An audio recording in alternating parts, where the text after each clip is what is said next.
Picture this. You're standing in a field in ancient Texas, 68 million years ago. The air is thick and humid, and massive ferns tower overhead like prehistoric umbrellas. Suddenly, a shadow passes over you, so enormous it blocks out the sun completely. You look up, and soaring silently above is a creature so impossibly large that your brain struggles to process what you're seeing. This isn't a bird. This isn't a plane. This is Quetzalcoatlus, a flying reptile with wings spanning nearly 40 feet, gliding through ancient skies like a feathered nightmare with the wingspan of a small aircraft. Tonight, we're diving deep into the world of the largest flying creatures that ever lived. We're talking about animals so massive they redefined what scientists thought was possible for powered flight. We're exploring giants that ruled the skies when dinosaurs walked the earth. Creatures so extraordinary that even their names sound like they were pulled from mythology. And trust me, by the end of this journey, you'll understand why these ancient titans continue to capture our imagination and challenge everything we think we know about the limits of life itself. Now, before we take flight into this prehistoric world, take a moment to like this video if you're ready for a deep dive into paleontology, and let me know in the comments where you're watching from and what time it is for you right now. It's always fascinating to see who's joining us from around the globe for these journeys through deep time. Grab something to drink, maybe dim the lights, and let's soar back to an era when giants ruled not just the land, but the very air itself. The story of the largest flying reptiles begins not with a single discovery, but with fragments. Fragments of bone so massive that when paleontologist Douglas Lawson first uncovered them in the Javelina Formation of Texas in 1971, he could hardly believe what he was looking at. The humerus, the upper arm bone, was longer than his entire forearm. The wing finger bone, the elongated digit that supported the pterosaur's wing membrane, stretched over 4 feet in length. These weren't just big bones, they were architectural marvels of biological engineering, hollow yet incredibly strong, designed to support an animal that had no business being airborne. Lawson named his discovery Quetzalcoatlus Northropi, honoring both the Aztec serpent god of the sky and Jack Northrop, the designer of tailless aircraft. The name was prophetic. This creature represented the pinnacle of biological aviation, a living aircraft that had evolved millions of years before humans even dreamed of taking to the skies. But here's where it gets interesting, and frankly, a little mind-bending. The initial size estimates for Quetzalcoatlus were all over the map, ranging from a conservative 36 feet to an absolutely staggering 69 feet of wingspan. Imagine trying to reconstruct an entire airplane from just a few wing fragments, and you'll understand the challenge these paleontologists faced. The more scientists studied these remains, the more extraordinary the picture became. This wasn't just a large flying animal. This was something that pushed the very boundaries of what physics allows for powered flight. We're talking about a creature that, when standing on the ground, reached heights of 16 feet. That's taller than most basketball hoops. That's taller than a giraffe. And yet, despite weighing as much as a small horse, somewhere between 400 and 500 pounds, this giant could launch itself into the air and soar across ancient landscapes with the grace of a modern seabird. But Quetzalcoatlus wasn't alone in the skies of the Mesozoic. Flying alongside it, though separated by millions of years, was another giant that had already been captivating scientists and the public for decades. Pteranodon, the classic pterosaur, with its distinctive backward-swept crest, had been turning heads since 1871, when Othniel Charles Marsh first described its remains from the chalk beds of Kansas. While not quite as massive as Quetzalcoatlus, Pteranodon was still a titan in its own right, with males sporting wingspans of up to 25 feet and females reaching 12 feet across. What makes these creatures so fascinating isn't just their size, though that's certainly part of it. It's the fact that they represent completely different approaches to the same fundamental challenge: how to be enormous and still fly. Quetzalcoatlus was a terrestrial hunter, stalking the inland plains and river systems of late Cretaceous North America. Pteranodon was a marine specialist, skimming over the vast western interior seaway that once covered the middle of our continent. Two different lifestyles, two different time periods, but both pushing the absolute limits of what vertebrate flight could achieve. The physics of giant pterosaur flight reads like something from a science fiction novel, except it's all grounded in hard paleontological evidence. Consider the challenge these animals faced every time they wanted to get airborne. Modern birds, even the largest ones like condors or albatrosses, can take a running start and gradually build up the speed they need for takeoff. But when your wings span 40 feet, you can't exactly sprint down a runway without your wingtips dragging on the ground. So how did Quetzalcoatlus solve this problem? The answer is both elegant and slightly terrifying. Recent biomechanical studies suggest that Quetzalcoatlus used what scientists call a ballistic launch. The animal would crouch down, compress its powerful leg muscles, and then explosively leap 8 feet straight up into the air. 8 feet. That's like jumping onto the roof of a single-story house. Once airborne, those massive wings would catch the air, and with just a few powerful downstrokes, the giant pterosaur would be soaring. It's a launch technique that's completely alien to anything we see in the modern world, and it required muscle coordination and power that would make an Olympic high jumper weep with envy.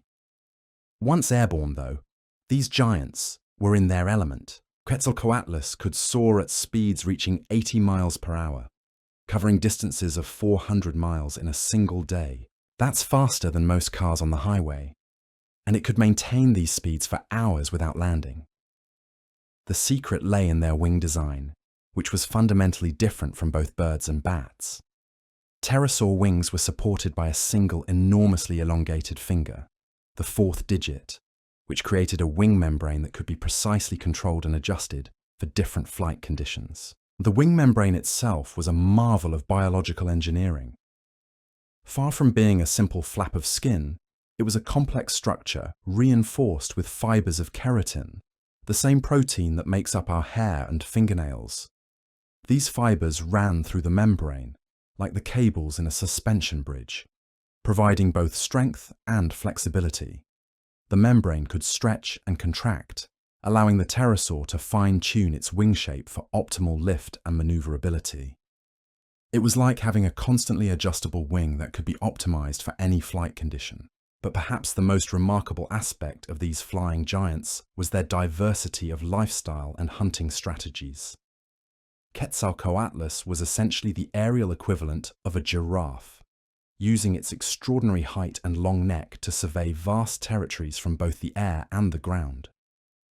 Picture this massive creature standing in a prehistoric wetland, its head towering 16 feet above the water's surface, scanning for fish, amphibians, or small dinosaurs with the patience of a heron but the reach of a construction crane. When prey was spotted, the attack was swift and precise. That 4-foot skull, despite being toothless, was perfectly designed for its hunting strategy. The long, narrow beak could probe into wetland sediments or snatch prey from the water's surface with surgical precision. The lack of teeth wasn't a limitation, it was an adaptation. Teeth are heavy, and when you're trying to maintain flight with a 6-foot neck, every ounce matters. Instead, Quetzalcoatlus simply swallowed its prey whole, using its massive throat to process meals that would choke most other animals. Pteranodon, meanwhile, had evolved into something resembling a Mesozoic seaplane. Its lifestyle was intimately tied to the western interior seaway, that vast inland ocean that once split North America in two. This wasn't just any ocean, though. This was a shallow, warm sea teeming with marine life, from schools of fish to marine reptiles that would make a great white shark look like a goldfish. Pteranodon had evolved to exploit this rich marine environment, developing flight characteristics that were remarkably similar to modern oceanic birds. The wing proportions of Pteranodon tell us everything we need to know about its flying style. With an aspect ratio of 9:1, wingspan to wing width, it was built for efficient long-distance soaring, just like a modern albatross. These weren't creatures that needed to flap constantly to stay airborne. Instead, they used dynamic soaring, riding the wind currents above the ocean waves to cover enormous distances with minimal energy expenditure. They could soar for hours without a single wing beat, scanning the waters below for schools of fish or other prey. The hunting strategy of Pteranodon was probably a combination of several techniques that we see in modern seabirds. Sometimes it would skim low over the water's surface, dipping its long beak into the waves to snatch fish in a technique called surface skimming. Other times it might have used a plunge diving approach, folding its wings and diving from considerable heights to grab prey beneath the surface. The large eyes of Pteranodon suggest that vision was crucial to its hunting success, allowing it to spot fish schools and other food sources from remarkable distances. What makes the story of these flying giants even more compelling is the sexual dimorphism we see, particularly in Pteranodon. The males and females of this species were so dramatically different that early paleontologists actually classified them as separate species entirely. Male Pteranodon were nearly twice the size of females, with wingspans reaching 25 feet compared to the female's 12 feet. But the real difference was in those spectacular crests that projected backward from their skulls. Male Pteranodon sported crests that were not just larger, but completely different in shape depending on the species. Pteranodon's Sternbergi males had tall, upright crests that projected forward like the prow of a ship. Pteranodon longiceps males evolved more streamlined, backward-sweeping crests that looked almost like the tail fin of a fighter jet. These weren't just for show, though display was certainly part of their function. The crests may have helped with flight stability, species recognition, or even thermoregulation, helping these giant reptiles manage their body temperature in the warm Cretaceous climate. The females, meanwhile, had small, rounded crests and wider pelvises, adaptations clearly related to their reproductive role. This dramatic size difference between sexes suggests a social structure where males competed intensely for mates, possibly defending territories or engaging in aerial displays that would have been spectacular to witness. Imagine formations of giant male Pteranodon soaring over the ancient seas, their massive crests catching the sunlight as they performed courtship flights that dwarfed anything in the modern world.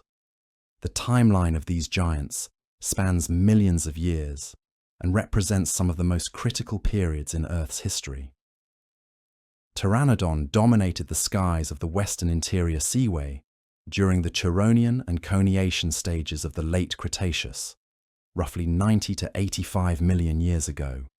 This was a time when the climate was dramatically warmer than today, when polar ice caps didn't exist, and when shallow seas covered much of what would become the Great Plains.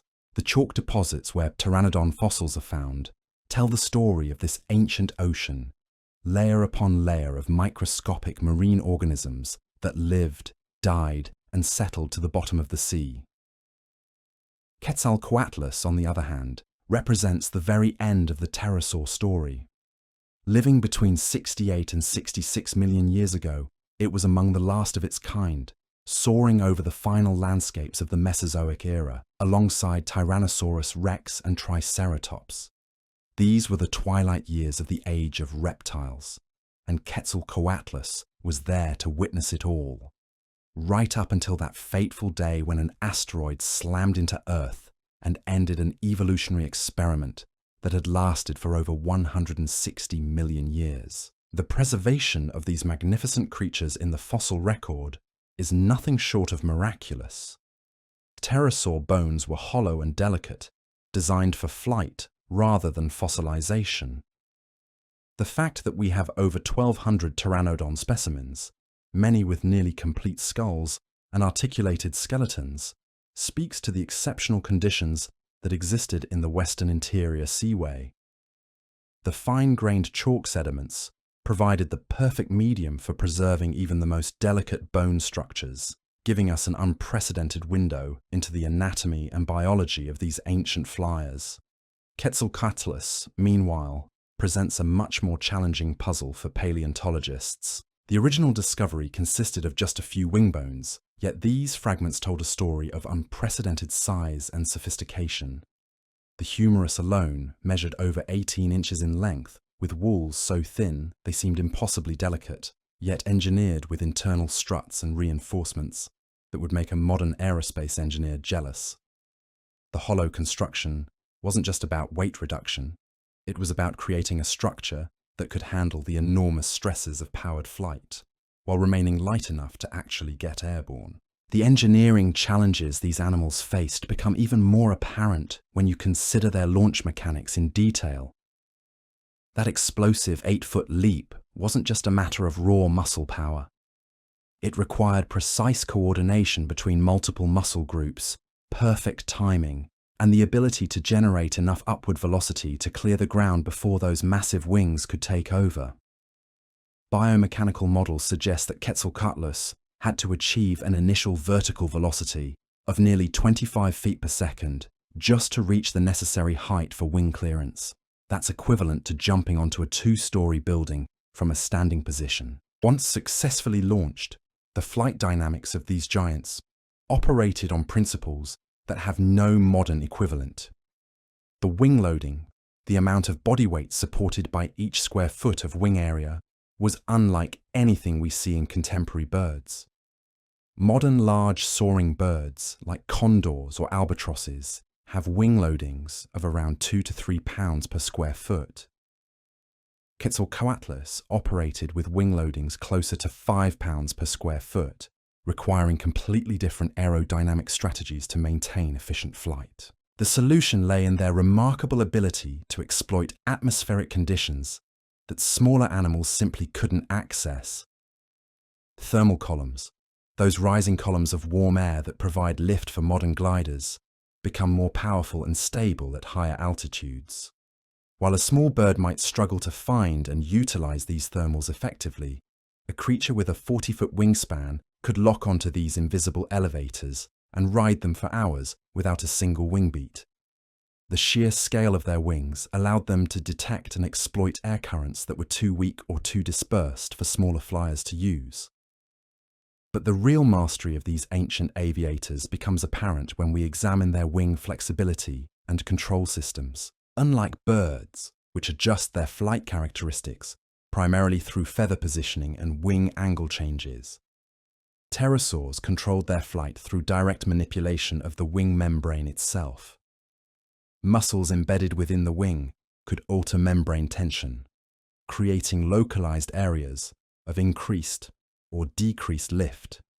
It was like having a smart wing that could continuously optimize itself for changing flight conditions.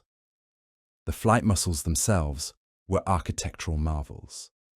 The main flight muscles in Quetzalcoatlus would have weighed more than an entire human being, yet they were arranged in a configuration that maximized power output while minimizing the energy cost of sustained flight. These weren't muscles designed for constant flapping like those of smaller birds. Instead, they were built for powerful, intermittent bursts that could generate the thrust needed for takeoff and the occasional course corrections required during long-distance soaring. The neck structure of Quetzalcoatlus reveals another layer of sophisticated engineering. That 3-meter neck wasn't just a feeding tool, it was a precision instrument for aerial maneuvering. The cervical vertebrae were reinforced with complex networks of bony struts and air sacs that provided both strength and flexibility. During flight, the neck could be retracted close to the body to reduce drag, or extended forward to shift the center of gravity and adjust flight characteristics.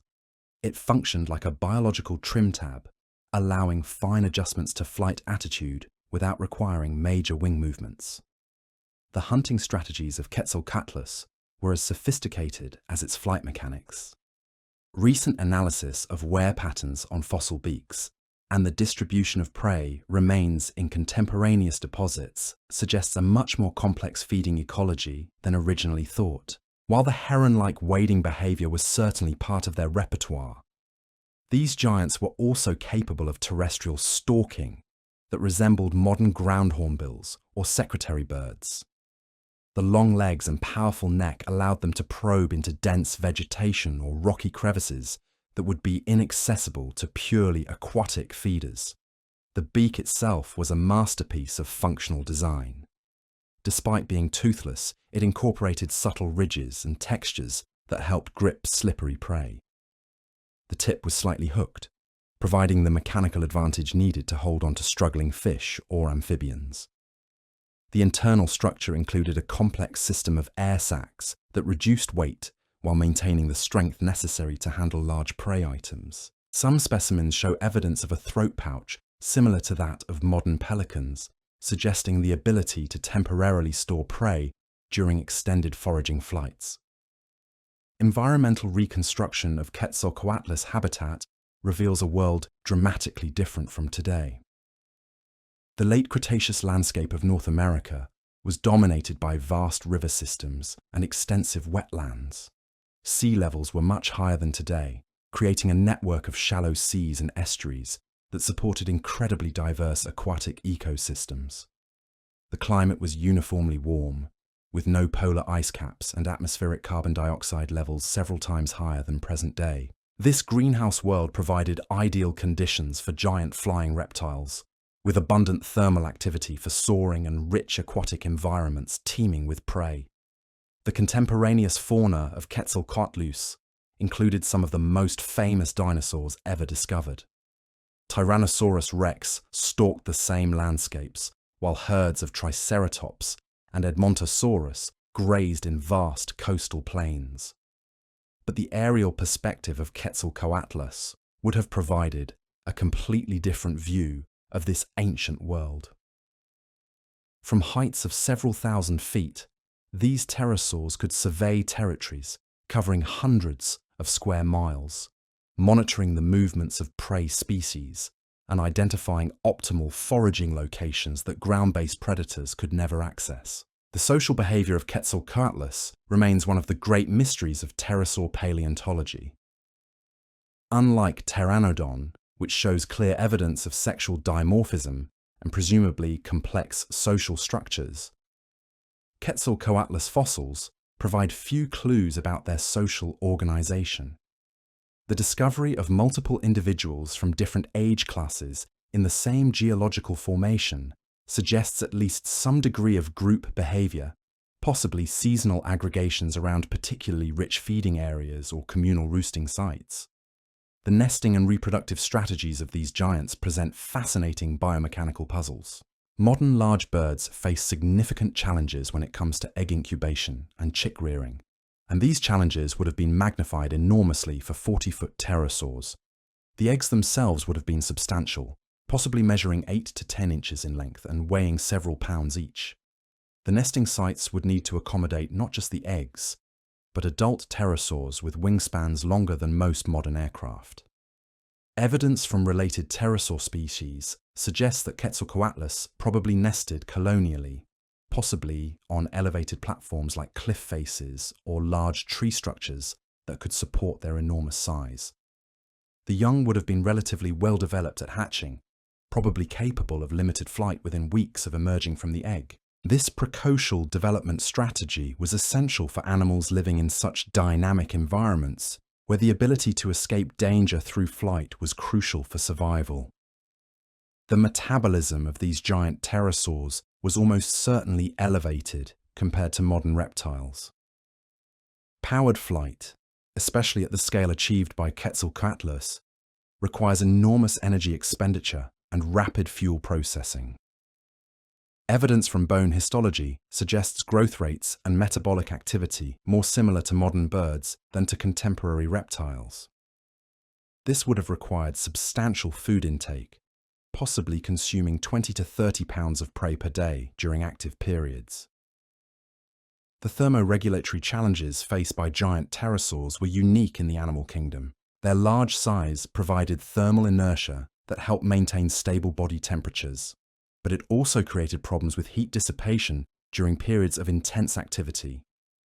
The wing membranes probably served as thermal radiators, allowing excess heat to be shed during flight. The extensive system of air sacs throughout their bodies may have functioned as an evaporative cooling system, similar to the respiratory cooling seen in modern birds, but operating on a much larger scale. Seasonal migration patterns of Quetzalcoatlus remain speculative but compelling. The vast territories these animals could cover in a single day suggest the possibility of continental-scale movements following prey abundance or climatic conditions. Isotopic analysis of fossil bones hints at dietary variation that could indicate seasonal shifts in feeding areas, possibly following the annual cycles of fish spawning or amphibian breeding that would have provided concentrated food sources. The evolutionary pressures that drove pterosaur gigantism represent one of the most fascinating aspects of their biology. Large size in flying animals typically comes with significant disadvantages, including increased energy requirements, reduced maneuverability, and greater vulnerability to weather conditions. Yet both Quetzalcoatlus and Pteranodon evolved toward ever-increasing size, suggesting powerful selective advantages that outweighed these costs. The competitive landscape of late Cretaceous skies may have driven this evolutionary arms race toward gigantism. Smaller pterosaurs would have been increasingly restricted to marginal habitats and food sources as the giants monopolized the most productive aerial niches. Size also provided advantages in terms of predator deterrence and territorial defense, allowing the largest individuals to dominate prime feeding areas and nesting sites. The extinction of these magnificent creatures at the end of the Cretaceous represents one of the great tragedies in the history of life on Earth. Unlike the gradual decline seen in some dinosaur groups, pterosaur extinction appears to have been relatively sudden, coinciding closely with the asteroid impact that ended the Mesozoic era. The environmental changes that followed the impact, including dramatic climate cooling, reduced sunlight, and ecosystem collapse, would have been particularly devastating for large flying animals that required abundant food sources and stable atmospheric conditions. The legacy of these giant pterosaurs extends far beyond their extinction. They represent the ultimate expression of vertebrate flight, achieving sizes and capabilities that have never been equaled in the 66 million years since their disappearance. Their fossil remains continue to provide insights into the physics of flight, the evolution of gigantism, and the incredible diversity of life that once filled ancient skies. They remind us that the boundaries of what we consider possible in the natural world are constantly being redefined by new discoveries and deeper understanding of the remarkable creatures that came before us. The fossilization process that preserved these ancient giants for our modern eyes to study represents a chain of extraordinarily unlikely events. Consider the delicate nature of pterosaur bones, hollow structures designed for flight rather than preservation. The walls of their bones were often thinner than eggshells, yet somehow these fragile remains survived crushing sediments, geological upheavals, and the passage of millions of years. The Western Interior Seaway provided perfect conditions for this preservation miracle. When Pteranodon died and sank to the bottom of this ancient ocean, their remains were quickly buried in fine chalk sediments that formed an oxygen-poor environment, preventing bacterial decay and protecting the bones from scavengers. The chemistry of fossilization in these marine environments created something approaching paleontological perfection. The calcium carbonate in the surrounding chalk gradually replaced the original bone material while maintaining the exact structure and even microscopic details. This process, called permineralization, occurred so slowly and precisely that scientists today can examine the internal structure of pterosaur bones under electron microscopes and see details that rival fresh bone samples. The growth rings, the blood vessel channels, even the attachment points for individual muscle fibers remain visible after nearly 100 million years. But the preservation of soft tissues presents an even more remarkable story. While we don't have mummified Pteranodon or Quetzalcoatlus specimens, we do have indirect evidence of their soft anatomy preserved in stone. Rare specimens show impressions of wing membranes, complete with the fiber patterns that reinforce these biological sails. These ghost impressions reveal that pterosaur wing membranes were far more complex than initially imagined, incorporating multiple layers of tissue with different mechanical properties optimized for specific aspects of flight control. The reconstruction of pterosaur flight behavior required detective work that would make Sherlock Holmes proud. Scientists examined not just the bones themselves, but the sediments surrounding them, the plant fossils found in the same layers, and even the microscopic pollen grains that revealed the climate conditions these animals lived in. Every piece of evidence had to fit together into a coherent picture of how these giants actually lived and flew. The breakthrough came when researchers began applying modern biomechanical analysis to fossil bones, using computer modeling to test different flight scenarios and determine which ones were physically possible. Wind tunnel testing of scale models provided crucial insights into pterosaur aerodynamics. These tests revealed that the unusual wing shape of pterosaurs, with their single-finger support structure, actually provided superior performance in certain flight conditions compared to the multi-finger wing structure of bats or the feather-based wings of birds. The pterosaur wing could be fine-tuned for optimal performance across a much wider range of speeds and atmospheric conditions than any modern flying animal achieves. The metabolic demands of giant pterosaur flight push these animals to the very limits of biological possibility. Calculations based on wing loading and flight speed suggest that Quetzalcoatlus required nearly 10,000 calories per day just to maintain basic metabolic functions, with additional energy demands during active flight periods potentially doubling this requirement. This means a single Quetzalcoatlus needed to consume the equivalent of 50 large fish every day.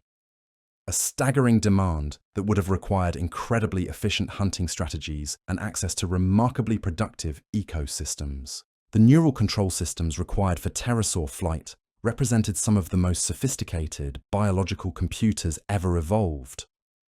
The brain structure of pterosaurs, revealed through CT scanning of fossil skulls, shows enlarged regions dedicated to spatial processing and motor control. The cerebellum, the part of the brain responsible for balance and coordination, was proportionally larger in pterosaurs than in any other vertebrate group, including modern birds. This neural sophistication was essential for controlling the complex membrane wings and managing the three-dimensional challenges of flight at unprecedented scales. The sensory capabilities of these flying giants were equally remarkable. The eye sockets of both Pteranodon and Quetzalcoatlus were proportionally enormous, housing visual systems that could detect prey from distances measured in miles rather than feet. Analysis of the inner ear structure reveals balance organs that were incredibly sensitive to changes in orientation and acceleration, essential for maintaining stable flight in turbulent atmospheric conditions. These animals could detect air pressure changes that preceded weather systems, allowing them to avoid dangerous storms or exploit favorable wind conditions. The geographic distribution of pterosaur fossils tells a story of global dominance during their heyday. While Pteranodon ruled the skies over the western interior seaway, similar giant pterosaurs soared over ancient oceans and continents worldwide.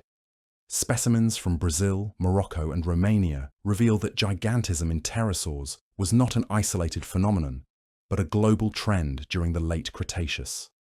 Each region developed its own variations on the giant pterosaur theme, adapted to local environmental conditions and prey availability. The diversity within the pterosaur family tree during this period was staggering. While Pteranodon and Quetzalcoatlus represent the most famous giants, they were part of a much larger radiation of large-bodied pterosaurs that filled every conceivable aerial niche. Some specialized in marine environments, others dominated inland ecosystems. Some were built for speed and agility, others optimized for long-distance soaring. The skies of the late Cretaceous were filled with a diversity of flying reptiles that has never been equaled before or since. The competitive interactions between different pterosaur species created complex ecological dynamics that shaped their evolution. Evidence suggests that different species partitioned aerial space, both vertically and temporally, with some species specializing in high-altitude soaring, while others operated closer to the ground or water surface. Seasonal migrations may have reduced direct competition, with different species following different annual cycles that minimized overlap in feeding areas and breeding territories. The impact of these giants on their ecosystems extended far beyond their direct predation effects. As mobile links between aquatic and terrestrial environments, pterosaurs transferred nutrients and energy across vast distances. A Quetzalcoatlus feeding in coastal wetlands and then flying hundreds of miles inland to roost would transport marine-derived nutrients to terrestrial ecosystems, influencing plant growth and soil chemistry across entire landscapes. This ecological connectivity role may have been crucial for maintaining the productivity of late Cretaceous ecosystems. The biomechanical analysis of pterosaur locomotion on the ground reveals another dimension of their remarkable adaptations. While often portrayed as clumsy when not flying, recent studies suggest that both Pteranodon and Quetzalcoatlus were surprisingly capable terrestrial animals. Their limb proportions and joint mechanics indicate efficient quadrupedal locomotion, with the ability to walk, run, and even gallop when necessary. This terrestrial competence was essential for accessing diverse food sources and navigating complex landscapes between flight sessions. The mating and reproductive behaviors of giant pterosaurs remain largely mysterious, but the few clues available paint a picture of extraordinary complexity. The dramatic sexual dimorphism in Pteranodon suggests elaborate courtship displays that would have been spectacular to witness. Males with their enormous crests may have performed aerial acrobatics or engaged in ritualized flight competitions to attract females and establish dominance hierarchies. The energy costs of such displays would have been enormous, requiring males to be in peak physical condition during breeding seasons. Nesting site selection for creatures of this size presented unique challenges. Modern large birds like albatrosses require specific environmental conditions for successful breeding, and these requirements would have been magnified for pterosaurs with 40-foot wingspans. Suitable nesting sites would need to provide protection from predators, access to abundant food sources, favorable wind conditions for takeoff and landing, and structural support for nests that might have measured 6 feet across and weighed hundreds of pounds when occupied by adults and young. The parental care strategies of giant pterosaurs likely involved extended periods of dependence, with young animals remaining with their parents for months or even years while developing the skills and strength necessary for independent survival.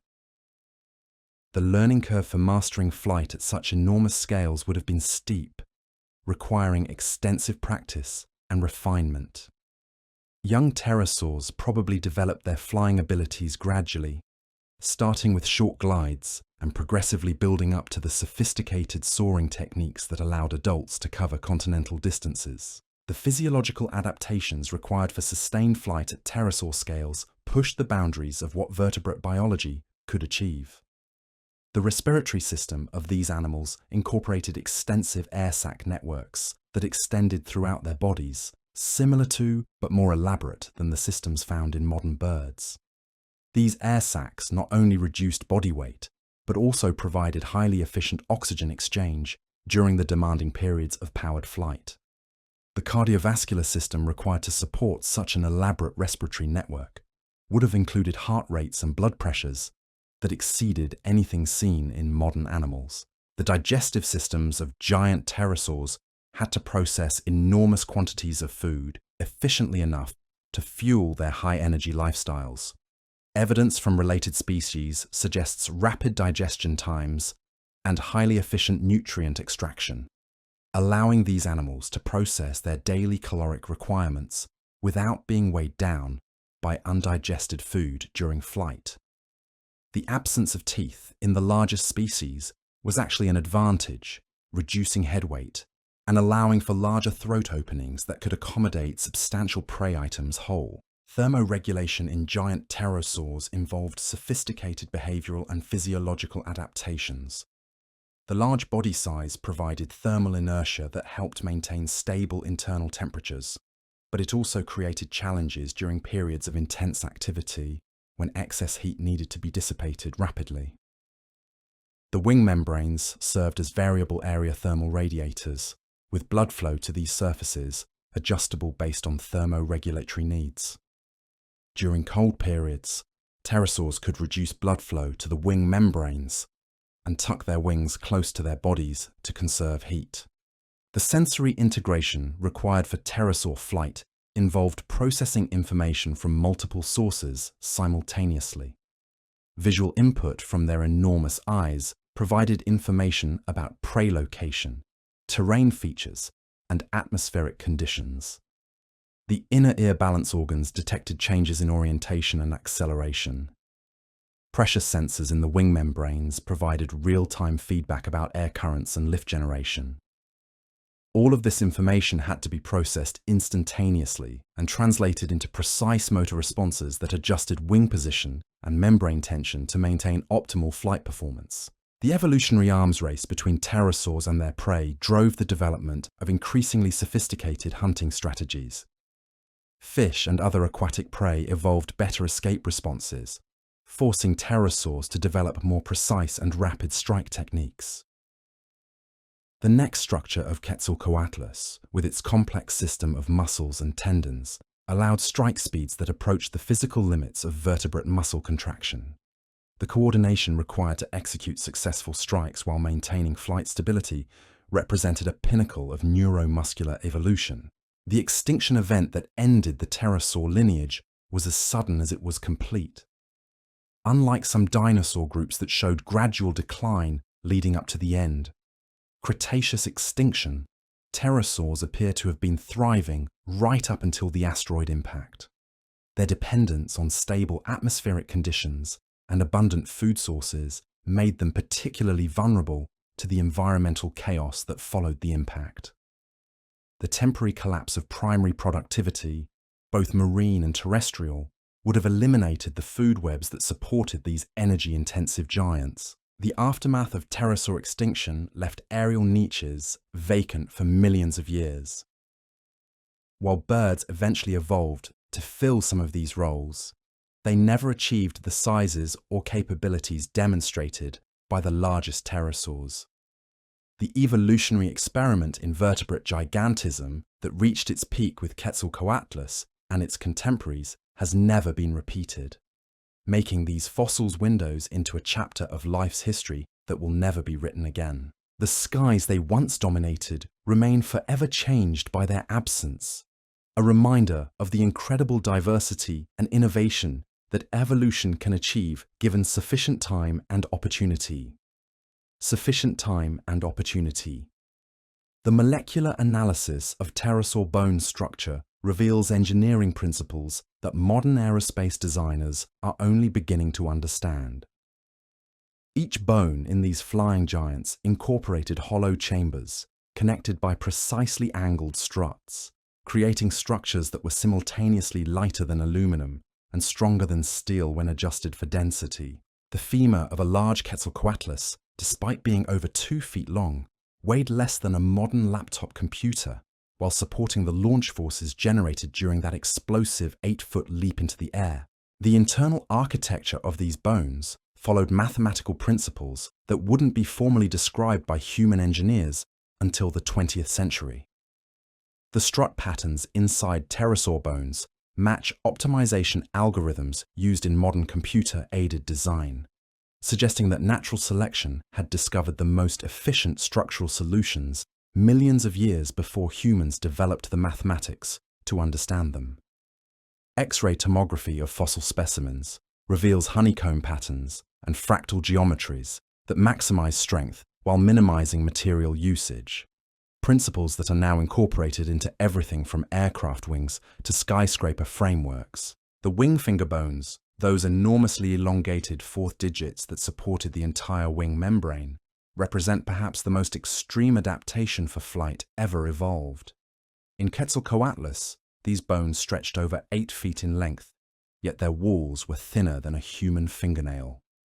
The secret lay in their composite construction, with alternating layers of different bone densities creating a structure that could bend without breaking and return to its original shape under enormous loads. This natural composite material incorporated organic fibers that provided flexibility and mineral crystals that provided rigidity, creating performance characteristics that synthetic materials are still trying to match. The attachment points where flight muscles connected to these bones show evidence of forces that boggle the mind. Stress analysis of the bone surface textures indicates that Quetzalcoatlus could generate peak muscle forces exceeding 3 times its body weight during the most demanding phases of flight.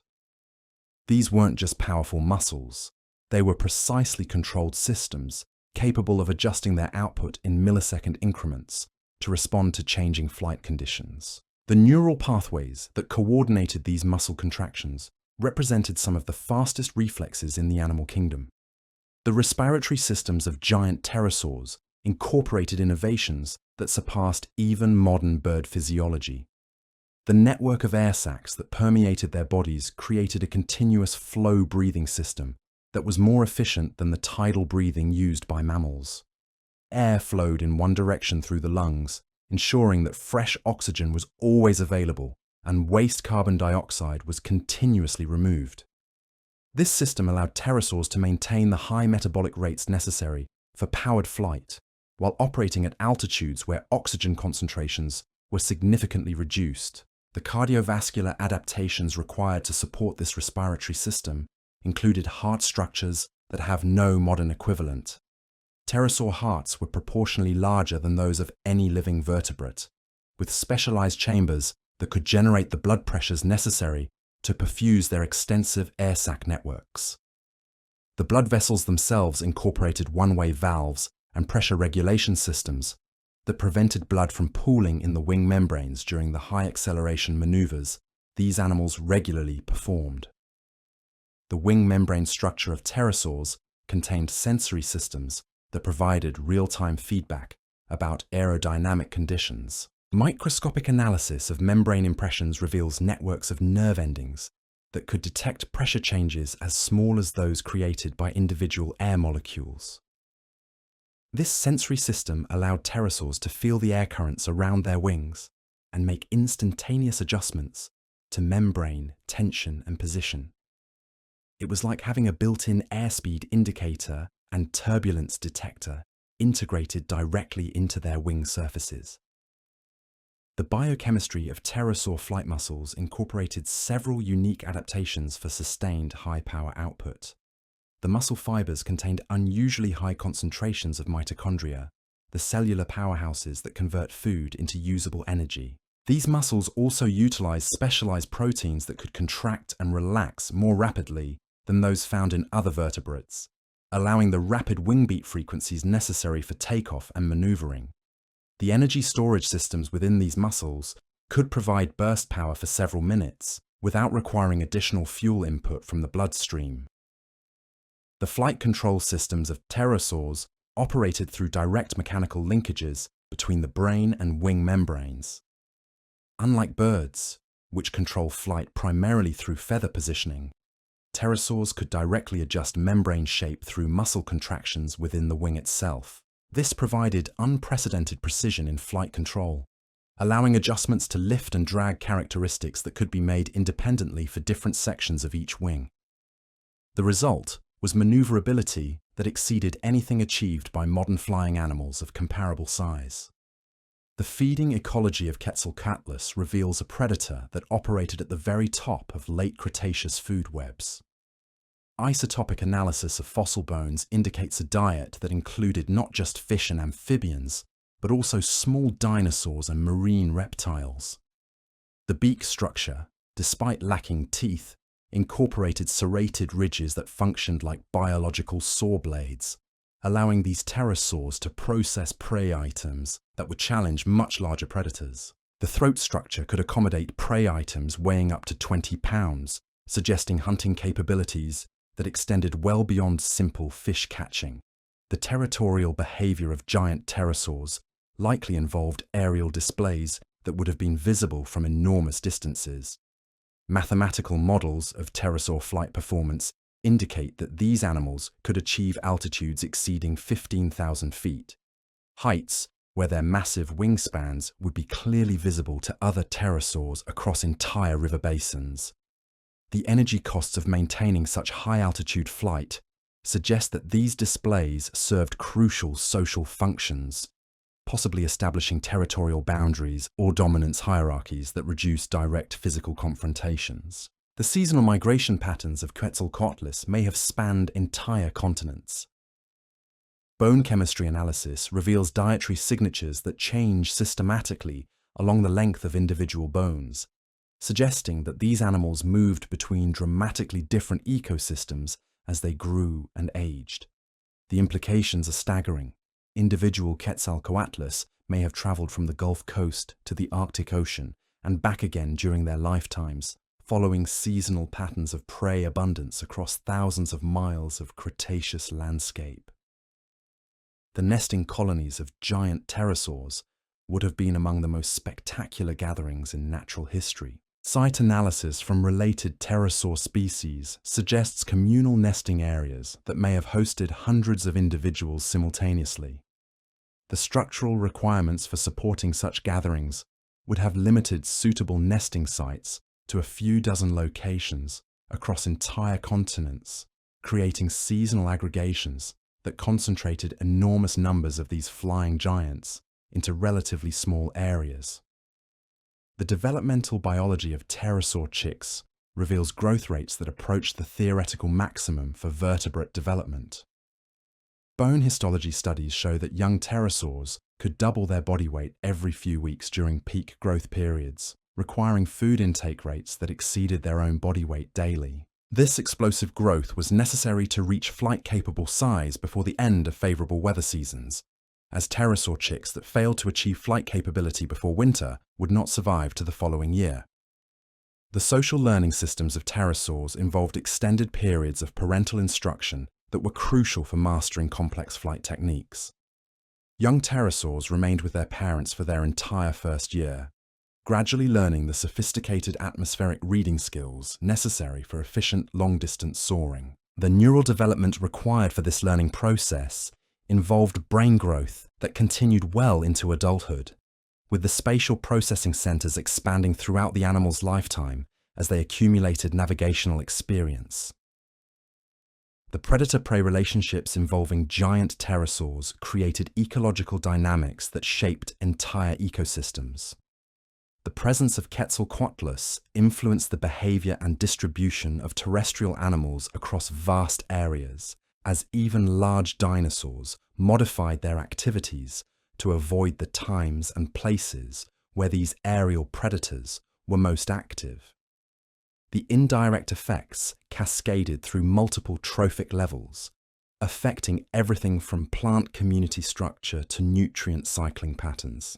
The atmospheric conditions during the late Cretaceous provided ideal flying conditions for giant pterosaurs. Higher atmospheric density due to elevated carbon dioxide concentrations provided additional lift that made flight easier for large animals. The absence of polar ice caps created more stable weather patterns with fewer violent storms, conditions that would have been essential for animals that required predictable atmospheric conditions for successful long-distance flight. The global circulation patterns during this period also generated more consistent trade winds and thermal currents than exist in the modern world. The extinction vulnerabilities of giant pterosaurs became apparent during the environmental chaos that followed the end Cretaceous impact event. Their dependence on stable atmospheric conditions made them particularly susceptible to the dramatic climate fluctuations that characterize the impact aftermath. The collapse of marine food webs eliminated the productive coastal ecosystems that supported pterosaur populations, while the atmospheric dust and debris from the impact disrupted the thermal currents and weather patterns these animals relied upon for efficient flight. The comparative anatomy studies that revealed the relationship between pterosaurs and other archosaur groups provided crucial insights into the evolutionary origins of powered flight. The pterosaur lineage diverged from other reptile groups over 230 million years ago, representing an independent evolutionary experiment in vertebrate flight that developed along completely different pathways than bird or bat flight. This convergent evolution toward flight capabilities demonstrates that the advantages of aerial locomotion are so significant that they have driven the independent evolution of flight in multiple vertebrate lineages. The biomechanical constraints that limited pterosaur size were primarily related to the structural properties of biological materials rather than aerodynamic considerations. The hollow bones that made flight possible also created vulnerability to structural failure under extreme loads.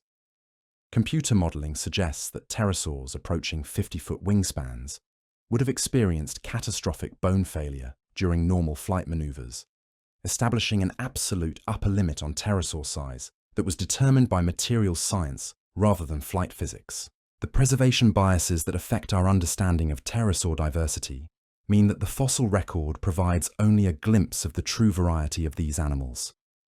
The delicate bones and specialized habitats of pterosaurs created preservation conditions that strongly favored certain species and environments while completely eliminating others from the fossil record. The pterosaurs we know from fossils represent perhaps 10% of the species that actually existed, with entire ecological guilds and geographic regions remaining invisible in the paleontological record. The technological advances that continue to reveal new aspects of pterosaur biology demonstrate how much we still have to learn about these ancient flyers. Synchrotron scanning techniques can now reveal microscopic details of bone structure that were invisible just decades ago, while computer modeling capabilities allow researchers to test flight scenarios and biomechanical hypotheses with unprecedented precision. Each new technological development opens additional windows into the biology and behavior of these remarkable animals. The legacy of pterosaur research extends far beyond paleontology, influencing fields ranging from aerospace engineering to materials science. The structural principles discovered in pterosaur bones are being incorporated into next-generation aircraft designs, while the flight control mechanisms of pterosaurs are inspiring new approaches to unmanned aerial vehicle development. These ancient animals continue to teach us about the possibilities and limitations of flight, providing insights that may eventually enable human flight technologies that approach the efficiency and elegance achieved by pterosaurs over 65 million years ago. The comparative flight performance analysis between pterosaurs and modern flying animals reveals the unique advantages of the pterosaur body plan. While modern birds excel at certain types of flight, particularly high-speed maneuvering and sustained flapping flight, pterosaurs achieved capabilities in long-distance soaring and heavy lift flight that have never been matched. The pterosaur approach to flight represented a fundamentally different solution to the challenges of aerial locomotion, one that achieved remarkable success for over 160 million years before vanishing forever from Earth's skies. The isotopic analysis of pterosaur bone chemistry continues to reveal new aspects of their ecology and behavior.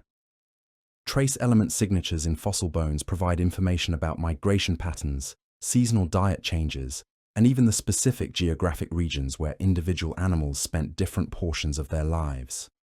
These chemical fingerprints are preserved in the fossil record with remarkable fidelity, allowing researchers to reconstruct the life histories of individual pterosaurs with a level of detail that seemed impossible just a few years ago.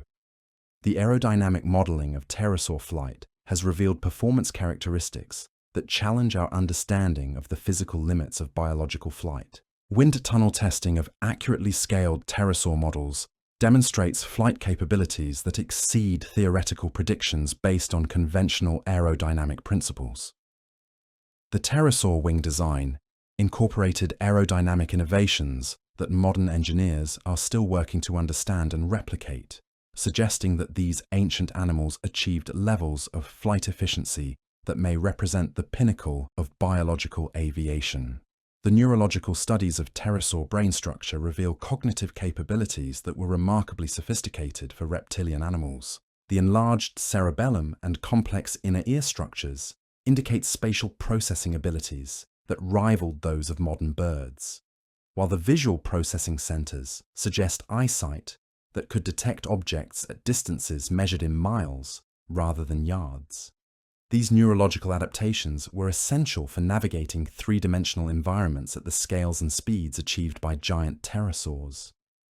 The ecological modeling of late Cretaceous ecosystems reveals the crucial roles that pterosaurs played in maintaining ecosystem stability and productivity.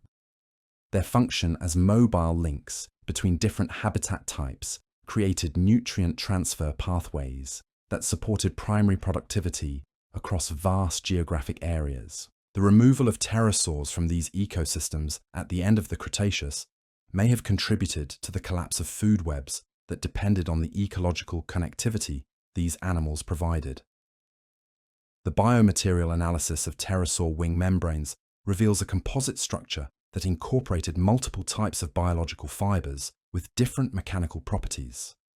This natural composite material achieved strength-to-weight ratios that approach the theoretical limits of organic materials, while maintaining the flexibility necessary for the complex shape changes required during flight.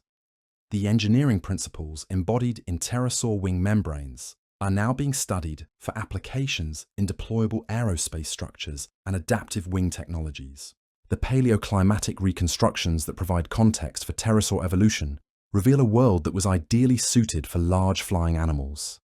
The stable, warm climate of the Mesozoic era created atmospheric conditions that remained favorable for flight throughout most of the year, while the high sea levels and extensive shallow marine environments provided abundant food sources for specialist fish-eating species like Pteranodon. These environmental conditions would never again be replicated after the end Cretaceous extinction, explaining why giant pterosaurs never re-evolved during subsequent geological periods. The taphonomic studies that explain how pterosaur fossils were preserved reveal the extraordinary chain of circumstances required for these delicate remains to survive to the present day. The rapid burial in fine-grained sediments, the absence of scavenging organisms, and the specific chemical conditions required for permineralization all had to align perfectly to preserve pterosaur fossils. The rarity of these preservation events means that each pterosaur fossil represents a lottery win of geological proportions, making every specimen precious beyond measure for understanding these ancient animals. The phylogenetic analysis that revealed the evolutionary relationships within the pterosaur family tree demonstrates the remarkable diversity that existed within this group. Over 100 pterosaur species have been described from fossils, ranging from sparrow-sized forms to the giants we've been discussing, each adapted for specific ecological niches and environmental conditions. This diversity rivals that of modern birds, suggesting that pterosaurs achieved evolutionary success comparable to any major vertebrate group. The functional morphology studies that reconstruct pterosaur locomotion on the ground reveal animals that were far more capable terrestrial creatures than previously imagined. The limb proportions and joint mechanics of large pterosaurs indicate efficient quadrupedal locomotion with the ability to achieve running speeds that may have exceeded 20 miles per hour. This terrestrial competence was essential for accessing diverse food sources and navigating the complex landscapes these animals inhabited between flights. The energetic analysis of pterosaur flight reveals metabolic demands that push these animals to the absolute limits of vertebrate physiology. The daily caloric requirements for maintaining flight capability in giant pterosaurs exceeded those of any other known animal, requiring hunting success rates and foraging efficiency that left no margin for error. This energetic tightrope walk may have contributed to their vulnerability during the environmental disruptions that mark the end of the Cretaceous period. The acoustic analysis of pterosaur vocalizations, reconstructed from skull structure and comparative anatomy, suggests that these animals produce sounds that would have been audible for miles across late Cretaceous landscapes. The large resonating chambers in pterosaur skulls could have generated low-frequency calls that traveled enormous distances, allowing communication between individuals separated by hundreds of miles. These acoustic signals may have coordinated migration timing, territorial boundaries, and breeding activities across continental scales. The comparative developmental studies that examine pterosaur growth patterns reveal life history strategies that were unique among vertebrates. The rapid early growth followed by extended periods of continued development created animals that achieved reproductive maturity while still increasing in size and capability. This developmental pattern allowed pterosaurs to begin breeding before reaching their maximum size, providing multiple opportunities for reproductive success, even if individual lifespans were shortened by the hazards of their aerial lifestyle. The atmospheric physics of pterosaur flight operated under principles that seemed to defy conventional understanding of aerial locomotion. When you consider that a creature weighing 500 pounds could remain airborne for hours without visible effort, you begin to appreciate the sophisticated aerodynamic systems these animals had evolved. The key lay not just in their wing design, but in their ability to read and exploit atmospheric conditions that smaller animals couldn't even detect. Thermal columns, those invisible elevators of rising warm air, became highways for pterosaur travel. A Quetzalcoatlus could lock onto a thermal and spiral upward at rates exceeding 1,000 feet per minute, reaching altitudes where the air was thin but the visibility extended for hundreds of miles. From these heights, the curvature of the Earth became apparent, and entire river systems spread out like maps beneath their wings. The energy savings were enormous. While climbing within a thermal required some effort, the subsequent gliding phase could last for hours, covering distances that would exhaust any flapping flyer. The wing membrane itself functioned as a sophisticated sensory organ, detecting pressure changes and air currents with remarkable precision. Embedded within the membrane were networks of mechanoreceptors, sensory cells, that could feel the movement of individual air molecules across the wing surface.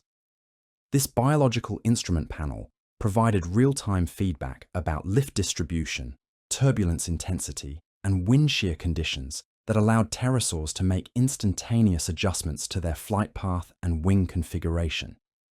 The flight muscles of these giants operated on principles that pushed the boundaries of vertebrate physiology. The pectoralis major, the main flight muscle, could generate peak power outputs exceeding 4,000 watts during takeoff sequences. To put this in perspective, that's more power than most motorcycle engines produce, all concentrated in biological tissue that weighed less than a human torso.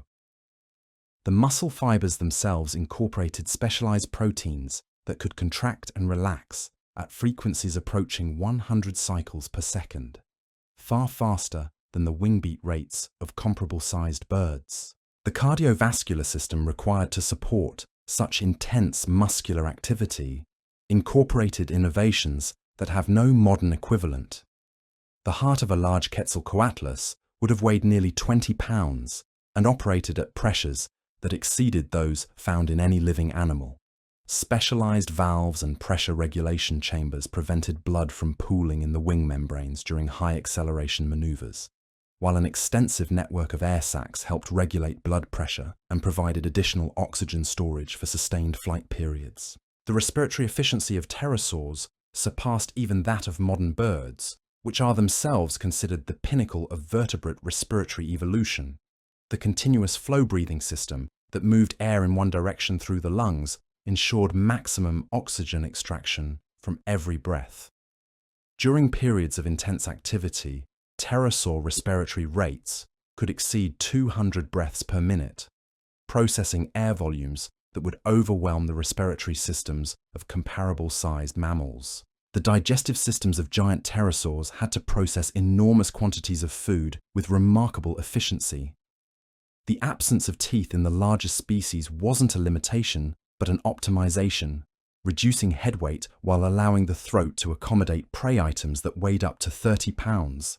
The digestive tract incorporated multiple stomach chambers, each specialized for different aspects of food processing, allowing these animals to extract maximum nutritional value from their prey, while minimizing the weight penalty of undigested food during flight. The neural control systems that coordinated pterosaur flight represented some of the most sophisticated biological computers ever evolved.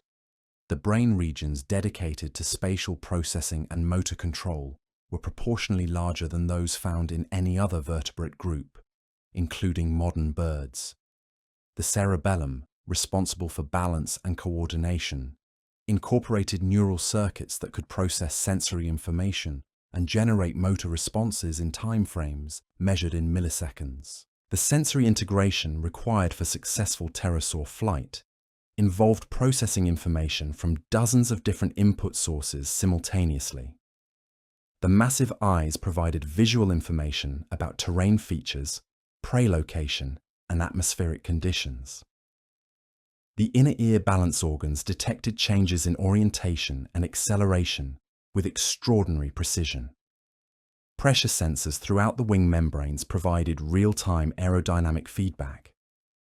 Magnetic field sensors in the skull allowed navigation across continental distances. All of this information had to be processed instantaneously and translated into precise motor responses that maintained optimal flight performance. The thermoregulatory challenges faced by giant pterosaurs were unlike those encountered by any other flying animal. The large body size provided thermal inertia that helped maintain stable internal temperatures, but it also created problems with heat dissipation during periods of intense activity. The wing membranes functioned as variable area thermal radiators, with blood flow adjustable based on thermoregulatory needs. Behavioral adaptations included high-altitude soaring during hot periods, allowing pterosaurs to exploit cooler air temperatures while maintaining flight efficiency. The seasonal behavior patterns of Quetzalcoatlus likely involved continental-scale movements that followed predictable environmental cycles. Bone chemistry analysis reveals dietary signatures that change systematically, suggesting that individual animals moved between dramatically different ecosystems as environmental conditions shifted throughout the year. These migration patterns may have involved round trips exceeding 5,000 miles, with individual pterosaurs serving as mobile links between ecosystems separated by vast distances. The social structures of giant pterosaurs remain partially mysterious, but the available evidence suggests complex hierarchical organizations based on size, age, and flight performance. The dramatic sexual dimorphism observed in related species indicates that males competed intensely for access to females and prime territories. These competitions may have involved aerial displays that were visible from enormous distances, with dominant males establishing territories that covered hundreds of square miles. The reproductive strategies of pterosaurs involved extended periods of parental care that were essential for developing the complex skills required for successful flight. Young pterosaurs remained dependent on their parents for their entire first year, gradually learning the atmospheric reading abilities and flight techniques necessary for independent survival. The neural development required for mastering these skills involved brain growth that continued well into adulthood. The nesting ecology of giant pterosaurs created seasonal aggregations that were among the most spectacular wildlife gatherings in Earth's history. Suitable nesting sites were limited by the structural requirements for supporting animals with 40-foot wingspans, concentrating breeding populations into a few dozen locations across entire continents. These nesting colonies may have hosted thousands of individuals simultaneously, creating temporary cities of flying reptiles that dominated local ecosystems during breeding seasons. The prey capture techniques employed by Quetzalcoatlus were remarkably diverse and sophisticated. While often depicted as simple fish eaters, these animals were actually opportunistic predators capable of taking prey ranging from small fish to juvenile dinosaurs. The strike speed of the neck and beak approached the theoretical maximum for vertebrate muscle contraction, allowing successful capture of fast-moving prey that would escape slower predators. The territorial behavior of giant pterosaurs likely involved complex three-dimensional boundaries that extended both horizontally and vertically through the atmosphere. Individual territories may have covered areas exceeding 10,000 square miles, with boundaries defined by prominent geographic features and atmospheric conditions rather than simple ground-based markers. The defense of such vast territories required sophisticated communication systems and the ability to rapidly respond to intrusions across enormous distances. The metabolic flexibility of pterosaurs allowed them to adjust their energy expenditure based on environmental conditions and food availability. During periods of abundant prey, these animals could increase their activity levels and growth rates dramatically. During lean periods, they could reduce their metabolic rates and enter states of reduced activity that conserved energy while maintaining essential physiological functions. The atmospheric conditions during the late Cretaceous were ideal for large flying animals in ways that extend beyond simple temperature and humidity considerations. The higher atmospheric density provided additional lift that reduced the energy costs of flight, while the more stable weather patterns created predictable conditions that were essential for long-distance navigation. The extensive shallow marine environments provided abundant prey resources that supported large populations of specialist fish-eating pterosaurs. The evolutionary pressures that drove pterosaur gigantism created an arms race toward ever-increasing size that ultimately approached the physical limits of biological flight. Large size provided advantages in terms of flight efficiency, prey capture capability, and competitive dominance, but it also created vulnerabilities that became apparent during environmental disruptions. The largest pterosaurs operated with such narrow safety margins that relatively small changes in environmental conditions could threaten their survival. The extinction event that ended the pterosaur lineage was as complete as it was sudden. Unlike some dinosaur groups that showed gradual decline leading up to the end Cretaceous boundary, pterosaurs appear to have been thriving right up until the asteroid impact. Their specialized adaptations for flight in stable atmospheric conditions became liabilities during the chaotic environmental conditions that followed the impact event. The ecological roles filled by giant pterosaurs have never been replicated by any subsequent animal group. While birds eventually evolved to fill some aerial niches, they never achieved the combination of size, flight efficiency, and ecological connectivity that characterized the largest pterosaurs. The loss of these animals created gaps in ecosystem function that persist to the present day, particularly in terms of nutrient transfer between aquatic and terrestrial environments. The biomechanical analysis of pterosaur bone structure continues to inspire advances in materials, science, and aerospace engineering. The hollow construction techniques and internal reinforcement patterns discovered in pterosaur bones are being incorporated into next-generation aircraft designs, while the flight control mechanisms are influencing development of advanced unmanned aerial vehicles. The preservation of pterosaur fossils required such extraordinary circumstances that each specimen represents a paleontological miracle. The delicate hollow bones and specialized marine environments necessary for fossilization mean that our understanding of pterosaur diversity is based on perhaps 1% of the species that actually existed.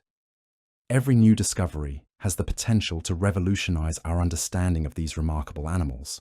The comparative anatomy studies that place pterosaurs within the broader context of archosaur evolution reveal the independent nature of their flight adaptations.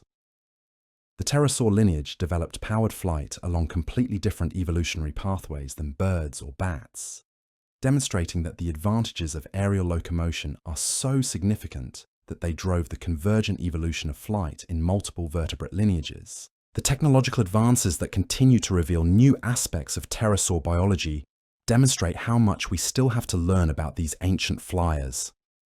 Advanced imaging techniques can now reveal microscopic details of bone structure and growth patterns, while computational modeling allows researchers to test biomechanical hypotheses with unprecedented precision. Each new technological development opens additional windows into the biology and behavior of these extraordinary animals. The atmospheric modeling studies that reconstruct late Cretaceous climate conditions reveal a world that was perfectly suited for giant flying reptiles. The stable weather patterns, consistent wind currents, and abundant thermal activity created flight conditions that have never been replicated in subsequent geological periods. These atmospheric conditions may explain why giant pterosaurs never re-evolved after their extinction, despite the apparent advantages of their body plan.